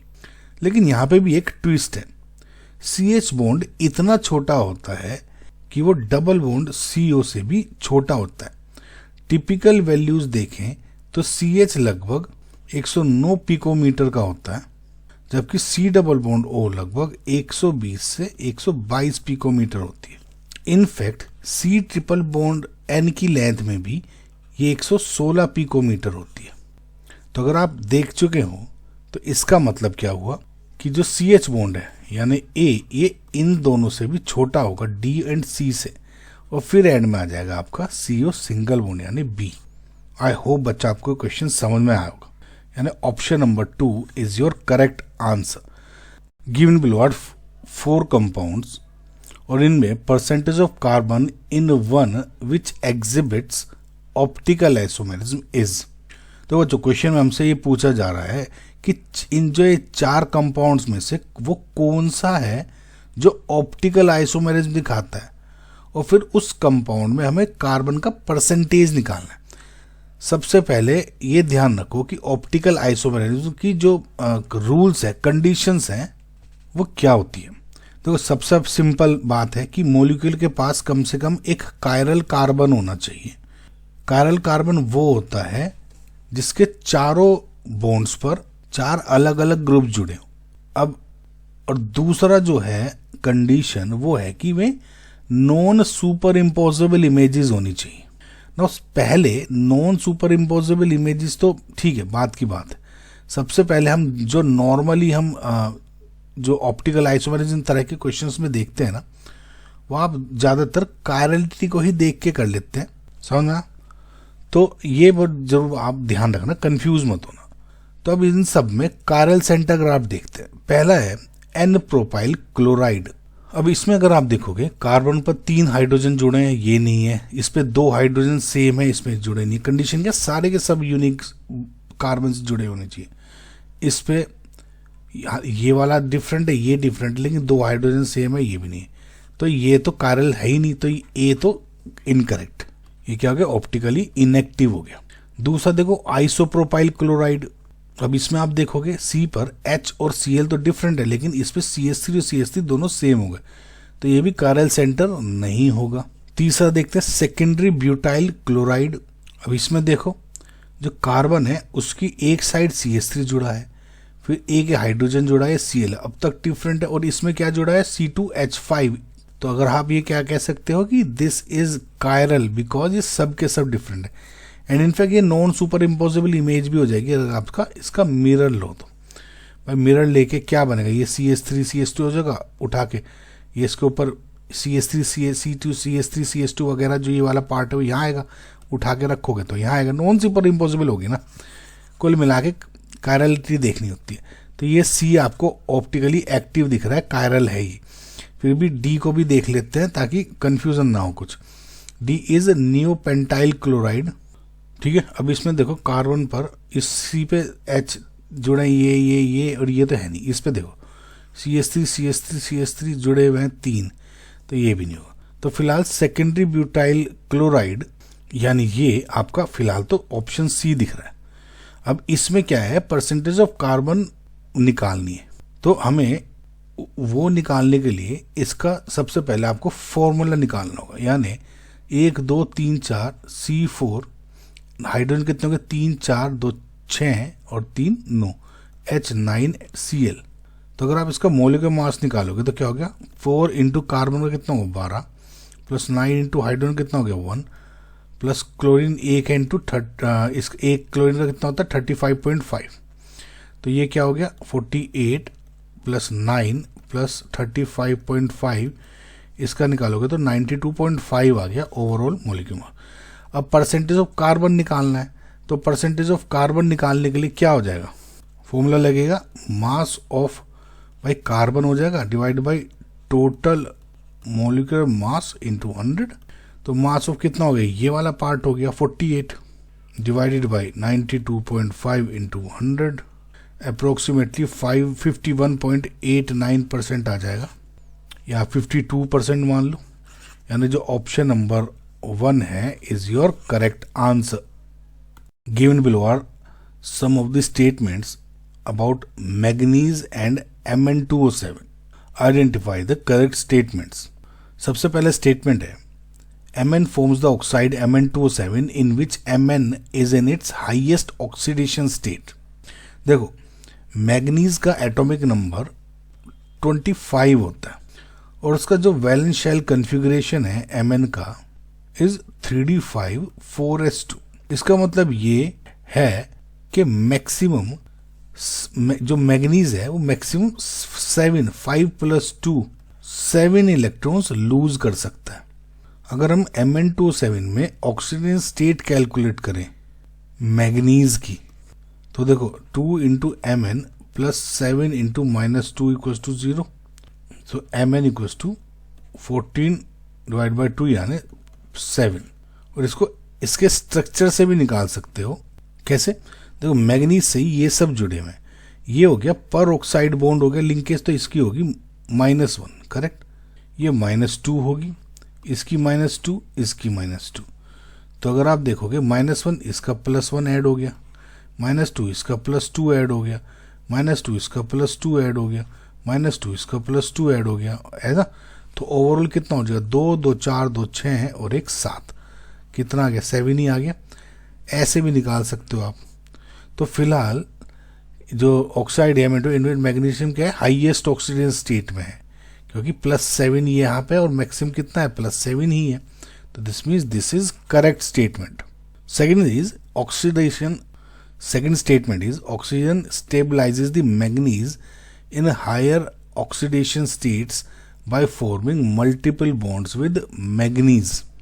देखो ऑक्सीजन के पास ये काबिलियत होती है कि वो मेटल के साथ मल्टीपल बॉन्ड्स बना सके यूजिंग p पाई d पाई बॉन्डिंग.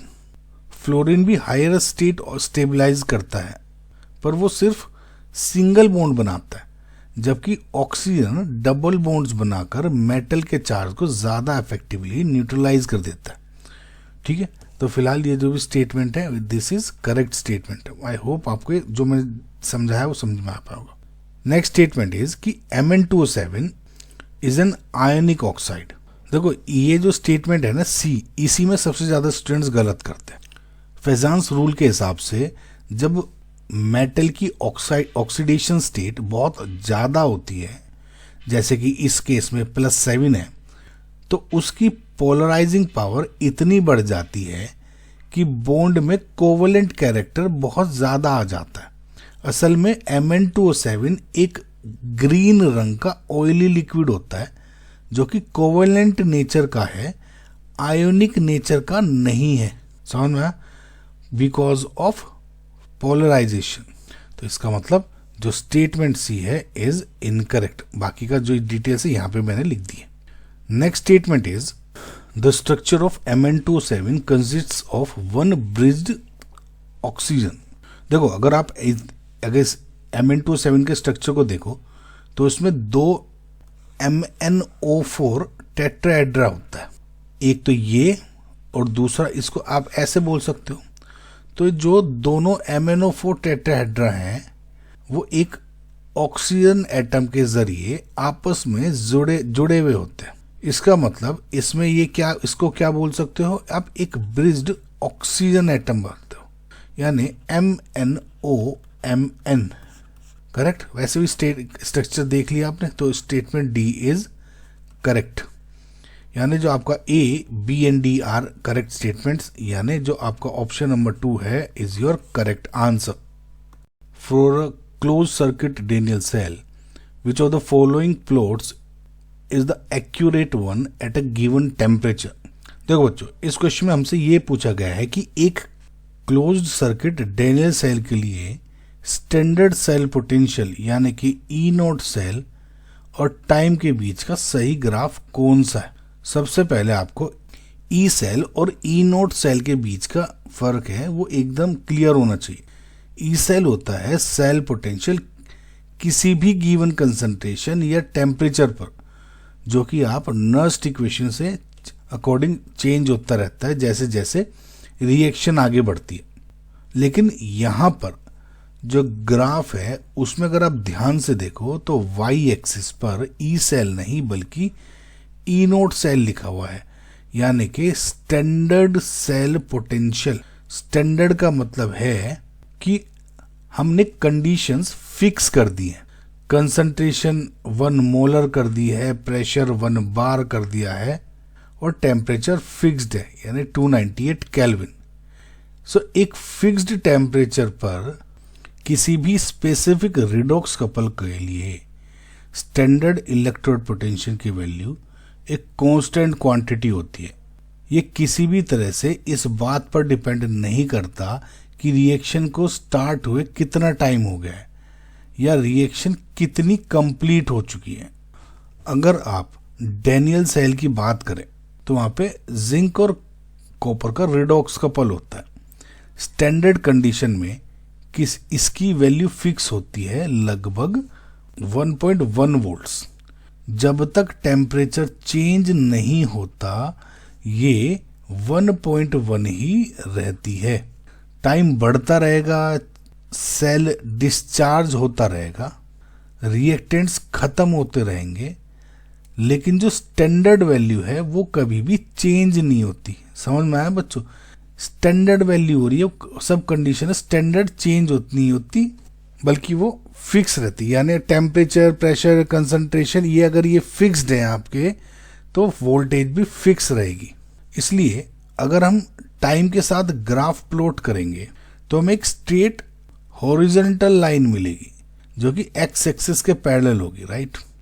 इसका मतलब है कि टाइम बढ़ने के साथ साथ ई नोट सेल की वैल्यू कांस्टेंट बनी हुई है। आई होप बच्चों आपको समझ में आएगा। तो इसका मतलब जो ऑप्शन नंबर 2 है इसमें ये ही दिखाया जा रहा है। तो इसका मतलब जो आपका ऑप्शन नंबर 2 है is your correct answer. Given below are 2 statements. Statement 1 है compound X shown below dissolves in sodium bicarbonate solution and has 2 chiral carbon atoms। so statement 2 बोला है कि compound Y shown below has 2 carbons with sp3 hybridization, 1 carbon with sp2 and 1 carbon with sp hybridization।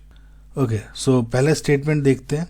सो इसमें compound X की बात हो रही है और ये कह रहा है कि सोडियम बाइकार्बोनेट सॉल्यूशन में डिसॉल्व हो जाता है और इसके पास 2 कायरल कार्बन एटम्स हैं। पहली बात, कोई भी ऑर्गेनिक कंपाउंड सोडियम बाइकार्बोनेट में तभी डिसॉल्व होता है जब वो बाइकार्बोनेट से ज़्यादा एसिडिक होता है। ये मैं आपको बहुत बार बता चुका हूँ अपने क्वेश्चंस में कि अगर कोई ऑर्गेनिक कंपाउंड सोडियम बाइकार्बोनेट से ज़्यादा एसिडिक है तभी वो डिसॉल्व कर पाएगा। फॉर एग्जाम्पल अगर आप RCWH का एग्जाम्पल लो, एसिटिक एसिड सबसे कॉमन एग्जाम्पल जो जिस पे क्वेश्चंस आते हैं एसिटिक एसिड वाले में आते हैं। तो एसिटिक एसिड हो गया या फिर अगर आप सल्फोनिक एसिड वगैरह लें तो ये एग्जाम्पल्स हैं। सो अगर आप कंपाउंड एक्स का स्ट्रक्चर देखो तो वहाँ पे एक जो कार्बोक्सिलिक ग्रुप है वो साफ दिख रहा है। इसका मतलब ये तो हो गया कि सोडियम बाइकार्बोनेट के साथ रिएक्ट करके सोल्यूबल साल्ट बनाएगा। जैसे RCWH है, सोडियम बाइकार्बोनेट की रिएक्शन करके सोल्यूबल सॉल्ट बनाया और HCO3 और इस H ने मिलकर यहाँ पे H2CO3 बनाया। H2CO3 जो है वो थोड़ा अनस्टेबल होता है, H2CO2 में हो जाता है। तो इसका मतलब सोल्यूबल साल्ट के साथ साथ इसने CO2 गैस भी रिलीज करी। ओके, तो ये कहना कि ये डिसॉल्व हो रहा है कंप्लीटली, तो ये बात तो एकदम स्टेटमेंट वाली डिसॉल्व करेक्ट है। अब कायरल कार्बन को चेक करते हैं। कायरल कार्बन क्या होता है कि जिसके चारों बॉन्ड 4 अलग अलग ग्रुप से जुड़े होते हैं। तो कंपाउंड एक्स में साइक्लोपेंटेन अगर वाली रिंग को आप देखो तो एक कार्बन वो है जिस पर CWH जुड़ा है, इस वाली रिंग को कह रहा हूं मैं, ठीक है। एक इस पे हो गया H, देखो इस पे ये डिफरेंट है, ये वाली रिंग ये H डिफरेंट हो गया, ये वाली लिंकेज ये भी कंप्लीटली डिफरेंट है और ये भी। तो इसका मतलब ये कायरल सेंटर हो गया एक। और सिमिलरली एक इस वाले को देखो H जुड़ा हुआ है और ये वाला हो गया, तो ये 2 हो गया। देखो इस रिंग का मैं अगर ये वाला बनाऊं ना, ये पोर्शन ऐसे, ये डबल बॉन्ड O था, इधर U, ठीक है, ये वाला पोर्शन है ना, ये रिंग वगैरह होगी। तो एक तो ये वाला है और एक ये वाला, 2 हो गए कायरल सेंटर्स। तो इसका मतलब जो है ओवरऑल ये करेक्ट स्टेटमेंट हो गया। अब आते हैं स्टेटमेंट 2 पे। इसमें बोला जो एक कंपाउंड Y है, यानी इसमें हमें बेसिकली हाइब्रिडाइजेशन चेक करनी है। देखो ये ध्यान से देखोगे तो ये क्या है, कीटीन डेरिवेटिव है। कीटीन्स क्या होते हैं जिसमें ये वाला ग्रुप होता है ना, R' इस टाइप से, ये कुछ भी हो H हाइड्रोजन, तो ये वाला होता है कीटीन बोलते हैं इनको, मतलब KETENE, ठीक है। खैर अगर आप पहले वाले को देखोगे ये single single single single bond से जुड़ा है, ये क्या हो गया sp3 हाइब्रिडाइज्ड। ये भी single single single single bond से बना है, ये भी sp3 हाइब्रिडाइज्ड है। ये कार्बन एक सिंगल दो एक डबल बॉन्ड से जुड़ा है तो sp2। ये कार्बन इस साइड भी डबल बॉन्ड है, इस साइड भी डबल बॉन्ड। जब किसी कार्बन पर दोनों साइड डबल बॉन्ड्स होते हैं तो उसको क्या बोलते हो आप, sp हाइब्रिडाइज्ड। ठीक है, अब देखो मैच करो। ये बोला है compound Y shown below has 2 carbon with sp3 hybridization, this is correct. 1 carbon with sp2 hybridized, this is correct. And 1 with sp hybridized, this is also correct. यानी स्टेटमेंट 2 इज ऑल्सो करेक्ट, यानी both statements true, यानी option number 3 is your correct answer. Given below are 2 statements. Statement 1 है the correct order in terms of bond dissociation enthalpy is, और दूसरा बोल रखा है the correct trend in the covalent character of the metal halides is. So basically बच्चों ये जो question है ये इसमें 2 स्टेटमेंट दिए है कि जिसमें को आपको एनालाइज करना है। ओके, स्टेटमेंट्स आपके हेलोजन बॉन्डिंग और मेटल हलाइड्स हैं जो इनकी कोवेलेंट कैरेक्टर पर बेस्ड है। तो सबसे पहले स्टेटमेंट 1 की बात करते हैं जो हेलोजन्स की बॉन्ड डिसोसिएशन एंथैल्पी के ऑर्डर के बारे में।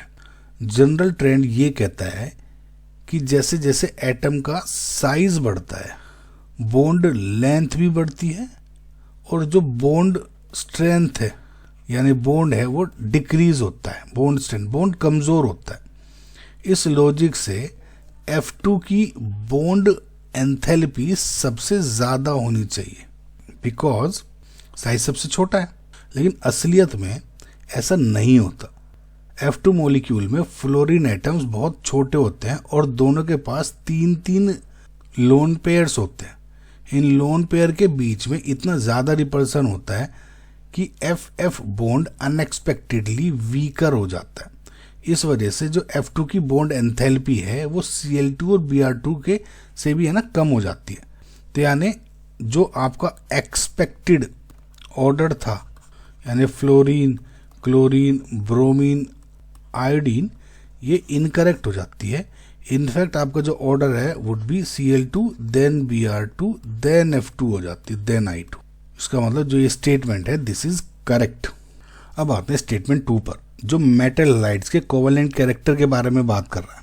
इसे समझने के लिए हमें फेजांस रूल की मदद लेनी होगी। ओके, देखो फेजांस रूल कहता है कि मेटल आयन का चार्ज यानी जैसे कैटायन का चार्ज जितना ज़्यादा होगा उसकी पोलराइजिंग पावर उतनी ही ज़्यादा होगी और बॉन्ड में कोवेलेंट कैरेक्टर उतना ही ज़्यादा बढ़ेगा। तो पहला कंपैरिजन है SnCl4 और SnCl2 का। SnCl4 में Sn+4 ऑक्सीजन स्टेट में है और SnCl2 में Sn+2 ऑक्सीडेशन स्टेट में है। ज़्यादा चार्ज का मतलब ज़्यादा कोवेलेंट कैरेक्टर, यानी SnCl4 का जो कोवेलेंट कैरेक्टर है इज ग्रेटर देन SnCl2, यानी ये वाला ये करेक्ट है। दूसरा है PbCl4 और PbCl2, यहाँ पे लेड +4 ऑक्सीडेशन स्टेट में है और ये +2 ऑक्सीडेशन स्टेट में है।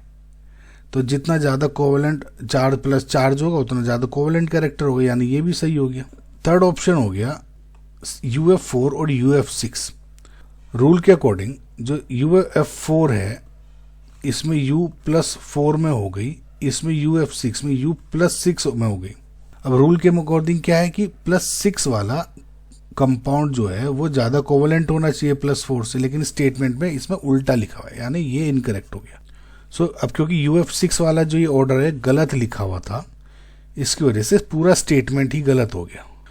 तो आपका जो करेक्ट आंसर क्या है, statement 1 is true but statement 2 is false. This is correct answer. On heating a mixture of common salt and K2Cr2O7 in equal amounts along with concentrated H2SO4 in a test tube, a gas is evolved. Formula of the gas evolved and oxygen state of the central metal atom in the gas respectively are. So बच्चों ये question देखने में जिन बच्चों ने previous ES के questions नहीं करते या मेरी वीडियोस नहीं देखते आपको दिक्कत हो सकती है, लेकिन बच्चों ये जो क्वेश्चन है depends upon chromyl chloride test. और मैं आई टेल यू कि ये इतनी बार साल्ट एनालिसिस के लिए क्वेश्चन पूछा जा चुका है ना।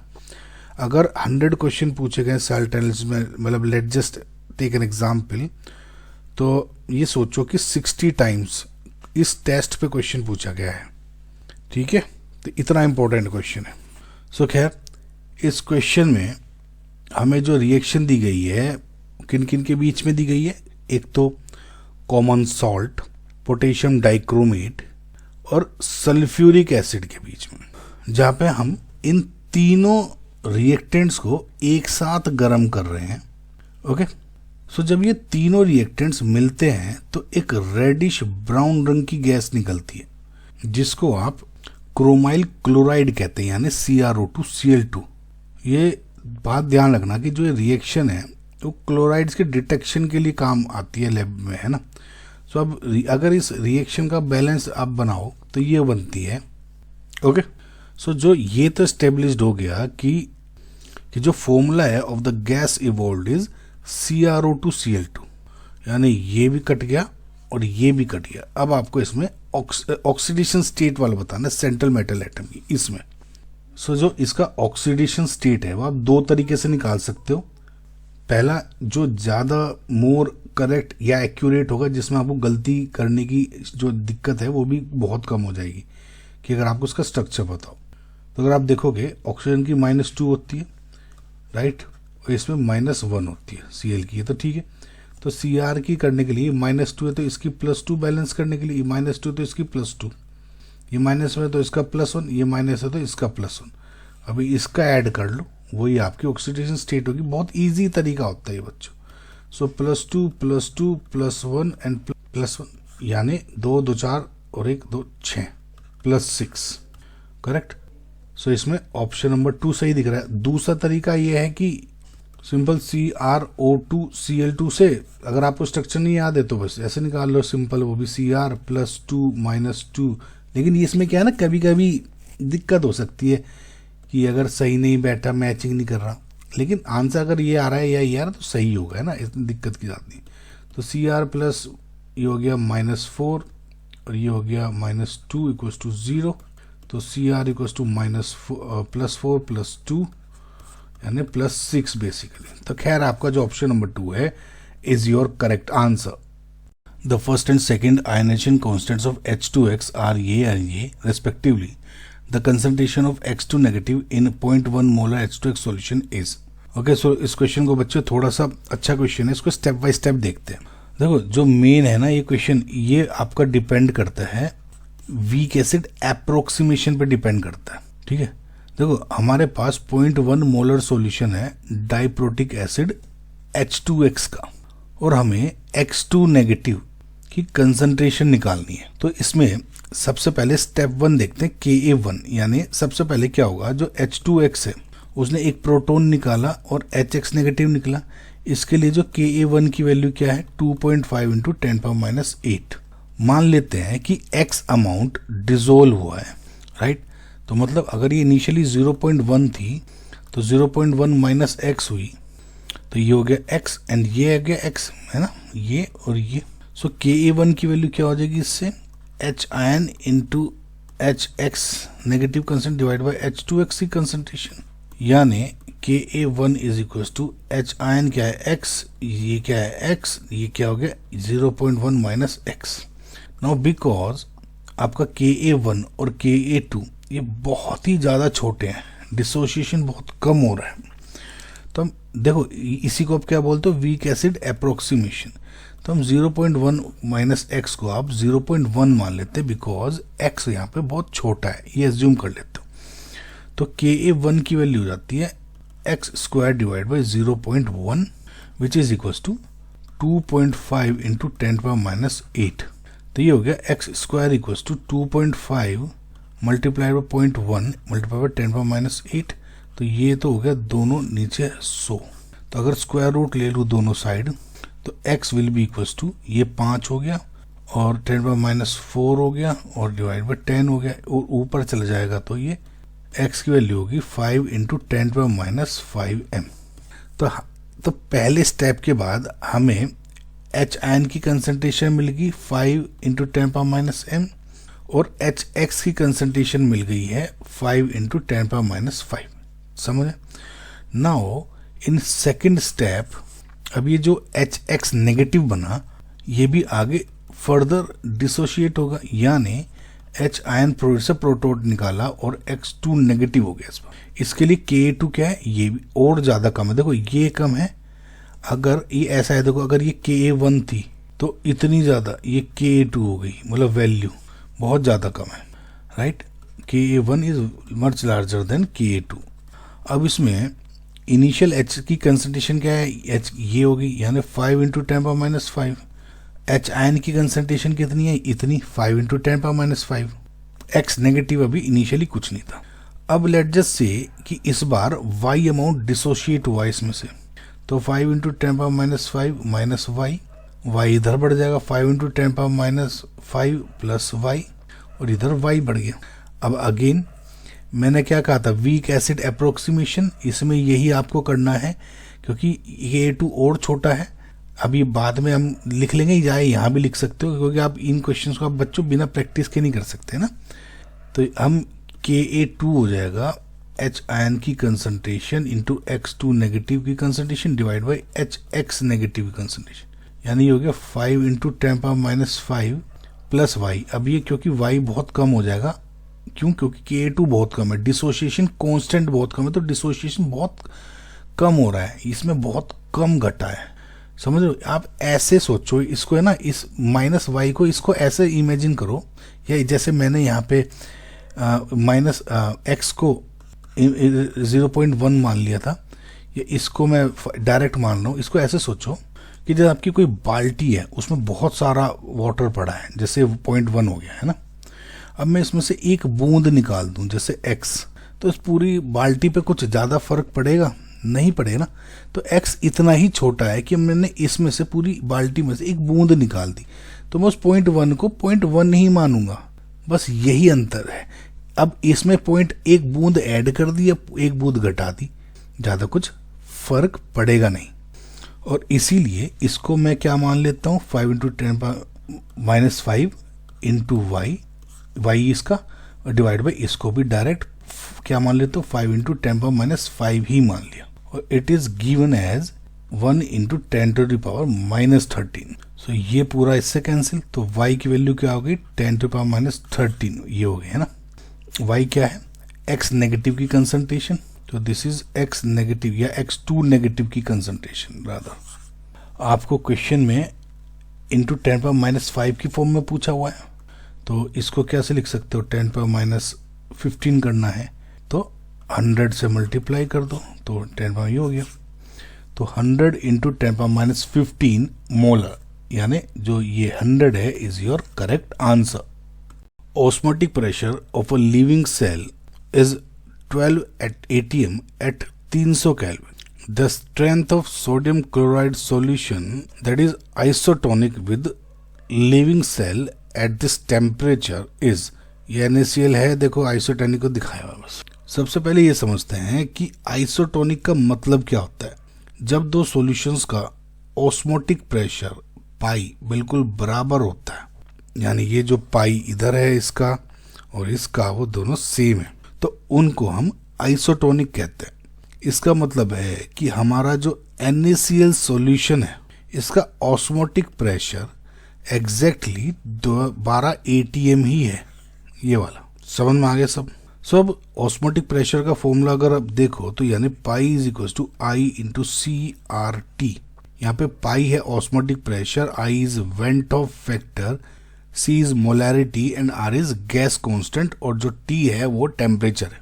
क्वेश्चन में लिखा है कि एज्यूम करें कि NaCl का जो कंप्लीट डिसोसिएशन हो रहा है, NaCl जब पानी में टूटता है तो वो एक Na+ और एक Cl आयन देता है। अब क्योंकि दो आयन हो गए, इससे ये दो हो गए, तो इससे I की वैल्यू 2 हो गई, क्योंकि दो आयन से। अभी इस I को इस पे पुट कर देते हैं, सो पाई इज, जिसकी वैल्यू 12 हमने ये हो गई आइसोटोनिक की वजह से, इक्वल्स टू 2 × C × R की वैल्यू क्या है, 0.08 इंटू T क्या है, 300 केल्विन टेम्परेचर।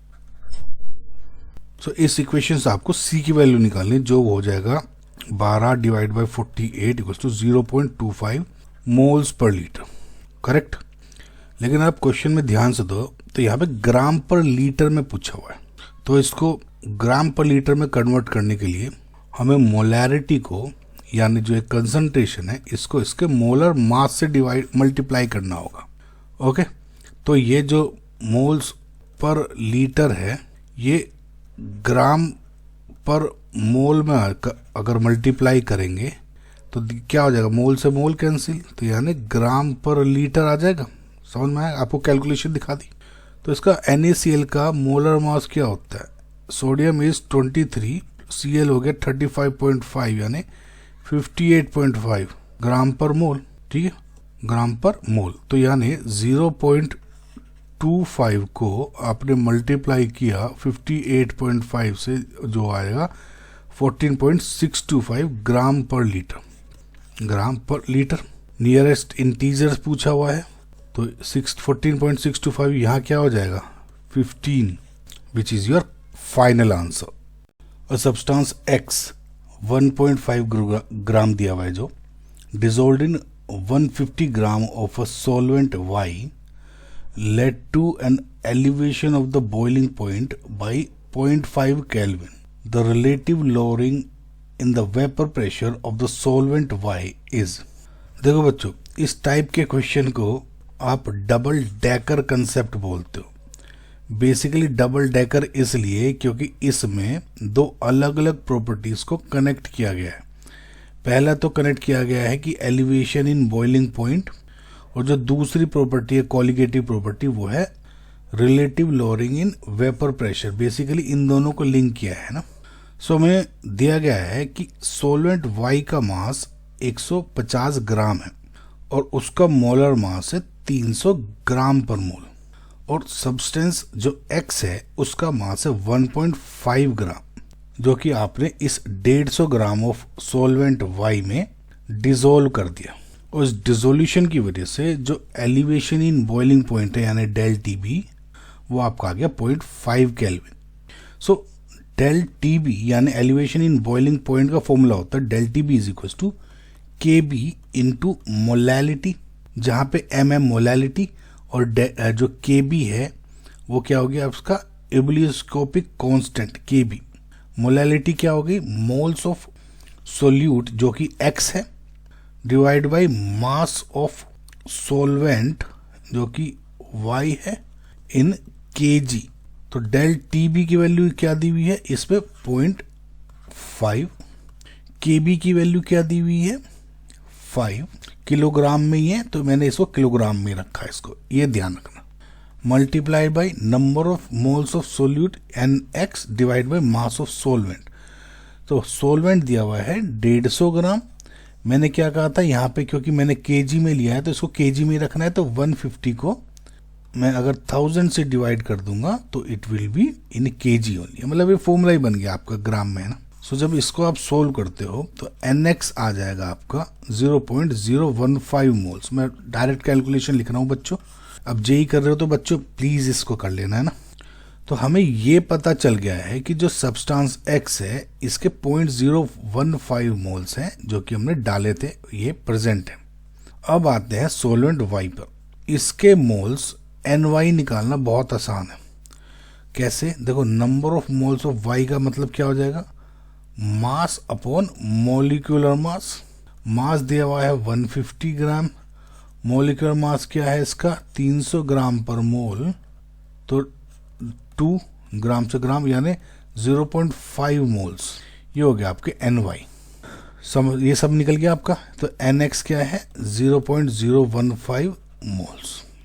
अब हमें ये तो निकल गया, अब हमें निकालना है relative lowering of vapour pressure RLVP निकालना है। सो रॉल्स लॉ के हिसाब से जो relative lowering of vapour pressure है उसका फॉर्मूला क्या होता है P0 minus P divide by P0 equals to mole fraction है X of solute.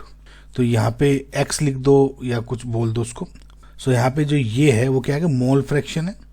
So mole fraction formula क्या होता है, क्योंकि X का निकाला हुआ है तो NX divide by NX plus NY हो जाएगा।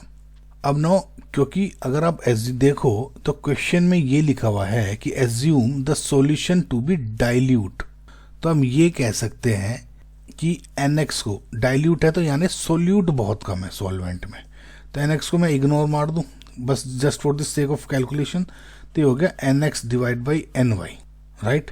So relative lowering of vapour pressure, या फिर ये वैल्यू क्या हो गई इसकी इक्वल 0.015 डिवाइड बाई 0.5 यानी 0.03।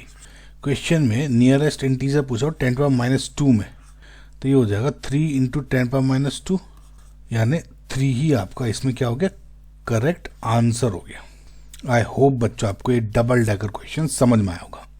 Identify the metal ions among these having a spin only magnetic movement value more than 3। The sum of unpaired electrons present in the high spin octahedral complexes formed by those metal ions is। देखो बच्चों, इस question में हमें कुछ metal ions दिए गए हैं और हमें बताना है कि इनमें से किन के लिए मैग्नेटिक मूवमेंट यानी म्यू की वैल्यू, यानी जिसका फॉर्मूला n×n+2 का स्क्वायर रूट होता है, सो इस म्यू की वैल्यू 3 से ज़्यादा है। और फिर जो उन एटम्स, उन आयंस जिसकी म्यू की वैल्यू 3 से ज़्यादा है, उन आयंस के अनपेयर्ड इलेक्ट्रॉन्स का सम निकालना है। अब आपको मैं एक चीज़ बताता हूँ बच्चों, ये ध्यान रखना, आपको ये जब नंबर ऑफ अनपेयर्ड होते हैं ना, एन की वैल्यू क्या है, नंबर ऑफ अनपेयर्ड इलेक्ट्रॉन्स। अब हमेशा याद रखो, अगर मेरा number of unpaired electrons x है, तो जो मेरा म्यू की वैल्यू होगी वो x पॉइंट समथिंग ही होगी, कुछ भी हो सकती है। ऑब्वियसली आप कैलकुलेट करोगे तो आपको एग्जैक्ट वैल्यू पता लग जाएगी, लेकिन ये कैलकुलेटेड और थ्योरेटिकल ऑब्जर्व्ड में अंतर आ जाता है। कभी कभी क्वेश्चन आपको कैलकुलेटेड नहीं, ऑब्जर्व दे दी जाएगी। तो जरूरी नहीं है कि अगर n की वैल्यू 3 रख के जो वैल्यू, या 1 रख के सपोज लेट जस्ट से कि नंबर ऑफ अनपेयर्ड इलेक्ट्रॉन 1 है, तो 1.73 कैलकुलेट करके म्यू आ गया, तो जरूरी नहीं है आपको 1.73 ही दिया जाए, 1.62 भी दी जा सकती है ऑब्जर्व्ड। तो लेकिन ये हमेशा कुछ, चाहे 1.73 हो चाहे 1.62 हो, अगर नंबर ऑफ एन यानी नंबर ऑफ अनपेयर्ड इलेक्ट्रॉन 1 है, तो यहाँ पे हमेशा 1 पॉइंट समथिंग ही होगा। तो यानी एक्सपेंड, यानी अगर 1 है तो ये 1 पॉइंट समथिंग, इधर 2 है तो 2 पॉइंट समथिंग, 3 है तो 3 पॉइंट समथिंग कुछ वैल्यू होगी, 4 है तो 4 पॉइंट समथिंग, इस टाइप से, एंड वाइस वर्सा। ये आपको मैं कैलकुलेशन इजी करने के लिए बता रहा हूँ। तो अगर यहाँ पे आपको 1.8 सपोज दे दी गई है म्यू की वैल्यू, तो आपको कैलकुलेट करने की जरूरत नहीं है, क्योंकि बहुत क्वाड्रेटिक इक्वेशन बन जाती है और बहुत टफ हो जाती है। मैं जनरली, और मैंने इतने क्वेश्चन सोल्व करे हैं, तो मैंने कभी भी इसको फेल होते हुए नहीं देखा इस मेथड को। आपको अगर दिखे तो कोई कमेंट में बताना, लेकिन ये पास हो जाएगा। तो 1.8 है तो 1 मैं मान लूंगा नंबर ऑफ अनपेयर्ड इलेक्ट्रॉन्स 1 है। इतनी बात समझ में आ गई बच्चों? यानी वे आयंस जिनका मैग्नेटिक मोमेंट 3 से ज़्यादा है, वे होंगे जिन पे number of unpaired electrons greater than 3 ही हैं। समझ में आ गया लॉजिक? तो बस अब इसको अगर आपको समझ में आ गया है तो अब आगे देखो। सो पहला है CO2+, cobalt 2+। Atomic number cobalt का होता है 27।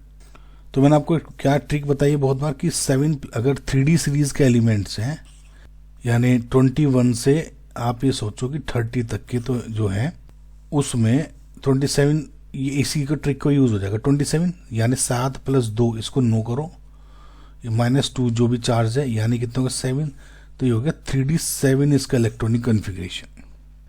तो अब देखो 3D7 है, अगर मैं नॉर्मली म्यू, सो अब इसका अनपेयर्ड इलेक्ट्रॉन्स देखना होगा, तो D है, 7 को कैसे भरोगे? 1 2 3 4 5 6 and 7। Number of unpaired electrons कितने होंगे इसमें? n = 3, n = 3 है, यानी जो इसका मूवमेंट होगा वो क्या होगा? 3 पॉइंट समथिंग होगा।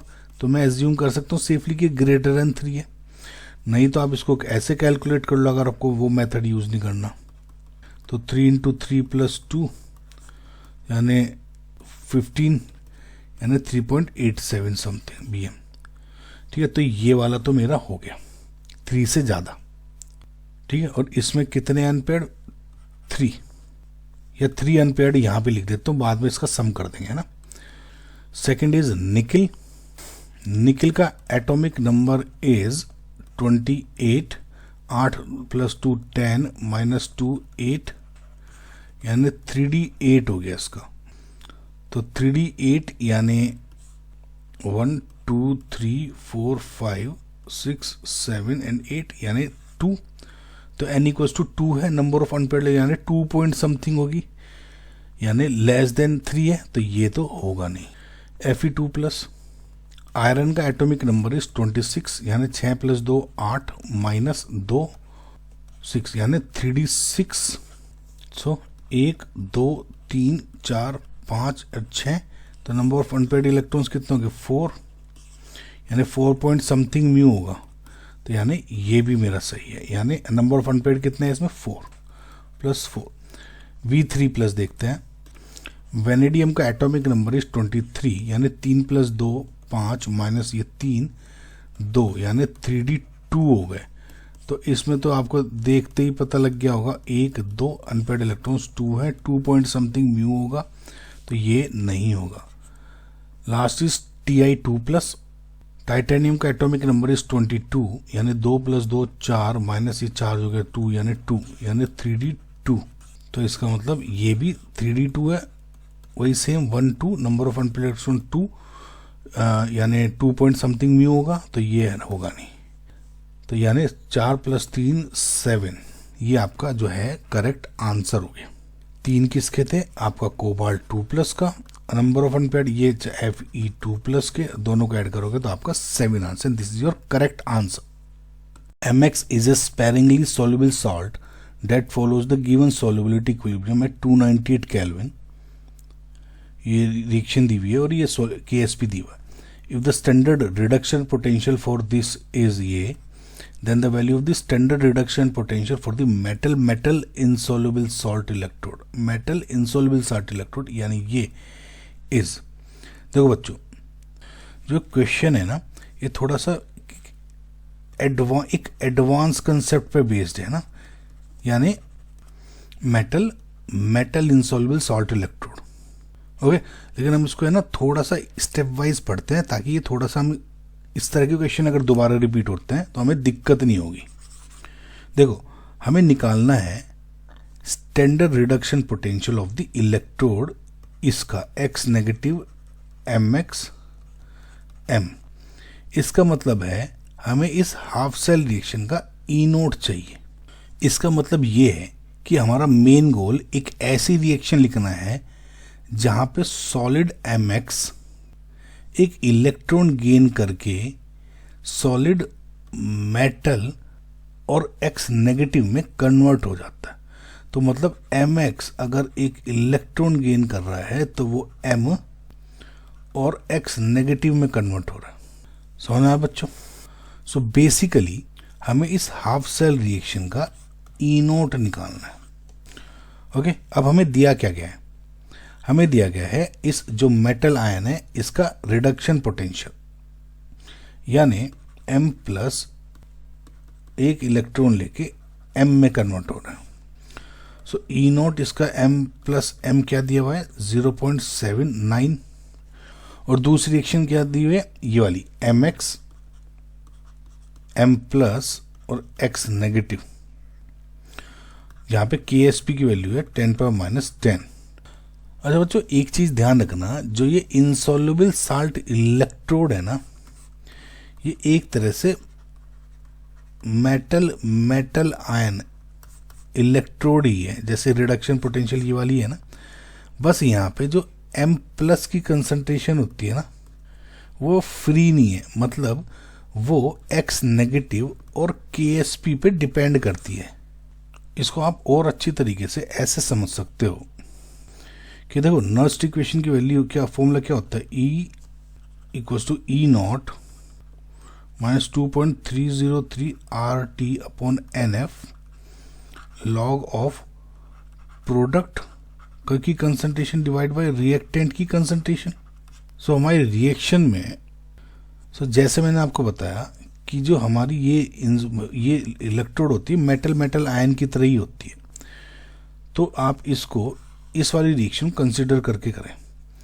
तो मेटल, ये क्या है, मेटल सॉलिड, इसकी कंसंट्रेशन क्या हो जाएगी यहाँ पे 1 डिवाइडेड बाई m प्लस की कंसंट्रेशन। ओके, सो इसकी वैल्यू क्या होगी, E equals to E naught minus 2.303 RT divided by NF log of 1 divide by m plus. तो अगर मैं इसको ऊपर ले आऊं तो यह आ जाएगा प्लस। ओके, नो इस पे देखो, अब हमें KSP की वैल्यू क्या होगी इसमें, m plus into x negative. For this x negative standard condition के लिए हम 1 मोलर मानते हैं। बच्चों मैं अगेन बता रहा हूँ, ये क्वेश्चन अगर आपने पहले नहीं किया हुआ है तो ये आप क्वेश्चन में नहीं कर सकते, दिस इज फैक्ट। तो जिस तरह से मैं क्वेश्चन सोल्व कर रहा हूँ उसको आप समझ लें, ठीक है। तो 1 मोलर हो गई, ठीक है। स्टैंडर्ड कंडीशन के लिए मैंने पहले क्या आता था, m इसकी कंसंट्रेशन पे डिपेंड करती है, तो m प्लस की कंसंट्रेशन क्या होगी, KSP के इक्वल हो गई, which is 10 to the power minus 10। Okay, अब बच्चों अब याद करो, मैंने आपको पहले एक बार बताया था स्टार्टिंग में कि जो ये इलेक्ट्रोड है यानी ये वाली, इट्स नथिंग बट आपका इट्स सेम एज आपका m प्लस एम के, ठीक है। इसमें और इसमें बस ये कंफ्यूजन नहीं होना, सेम है। सो जब आप नर्स्ट इक्वेशन यूज करते हो यानी E m प्लस एम, ये E note m plus divide by m हो गई, ये वैल्यू होगी। अब ये जो वैल्यू है E, इसको मुझे E नोट यानी स्टैंडर्ड कंडीशंस में निकालनी है। सो फॉर स्टैंडर्ड कंडीशंस ही मैंने x नेगेटिव की वैल्यू यहाँ पे 1 मोलर ली है, क्योंकि इस इलेक्ट्रोड पे जैसे मैंने पहले भी बताया m प्लस की वैल्यू x नेगेटिव पे डिपेंड करती है, ठीक है। तो जब मैं इसको लिख रहा हूँ, इसको मैं रिपीट करके, क्योंकि मैंने x नेगेटिव की वैल्यू भी अब निकाल ली यहाँ से, 10 पर माइनस 10 हो गई m प्लस। तो मैं E m प्लस m को जब मैं स्टैंडर्ड वैल्यू रख रहा हूँ तो इसको E not x negative mx अपना जो मेटल इनसॉल्युबल सॉल्ट इलेक्ट्रोड ऐसे लिख सकता हूँ, जो कि इक्वल हो जाएगी इसके, ठीक है। यानी E not x negative mx m value क्या हो जाएगी, वैल्यू रखते हैं E not m plus m की वैल्यू है 0.79 प्लस 2.3 RT अपॉन f की वैल्यू क्या हो जाएगी 0.059 डिवाइडेड बाई n की वैल्यू क्या होगी 1, एक इलेक्ट्रॉन हो रहा है भाई, m प्लस m की बात कर रहा हूँ ना, हमेशा वही सोचोगा, divide by 1 into log of 10 पर माइनस 10 होगी। तो ये 0.0, तो ये क्या हो गया 0.79 माइनस ये आ गया इधर 10 इंटू 0.059 या 0.79 माइनस 0.59 हो गया, which is equals to 0.20 volt हो गया। अब क्वेश्चन में मिली वोल्ट में पूछा गया है, तो 0.20 को मिली वोल्ट में कन्वर्ट करने के लिए 0.20 को मिली वोल्ट में कन्वर्ट करने के लिए 1000 से अगर मल्टीप्लाई कर दोगे तो it would be 200 millivolts, correct. And this is your final answer. एक बार बच्चे दोबारा क्वेश्चन को ध्यान से देखना, इस तरह के क्वेश्चन आए तो हमेशा ये एज्यूम करना है कि m प्लस m की बात ही हो रही है, x नेगेटिव हमेशा 1 मोलर होगा क्योंकि यहाँ E नॉट है स्टैंडर्ड कंडीशन पे, और m प्लस की वैल्यू उसके अकॉर्डिंग ही डिपेंड करती है। तो आई होप बच्चों आपको क्वेश्चन समझ में आएगा। So correct answer is option number, correct answer is 200 milli volts.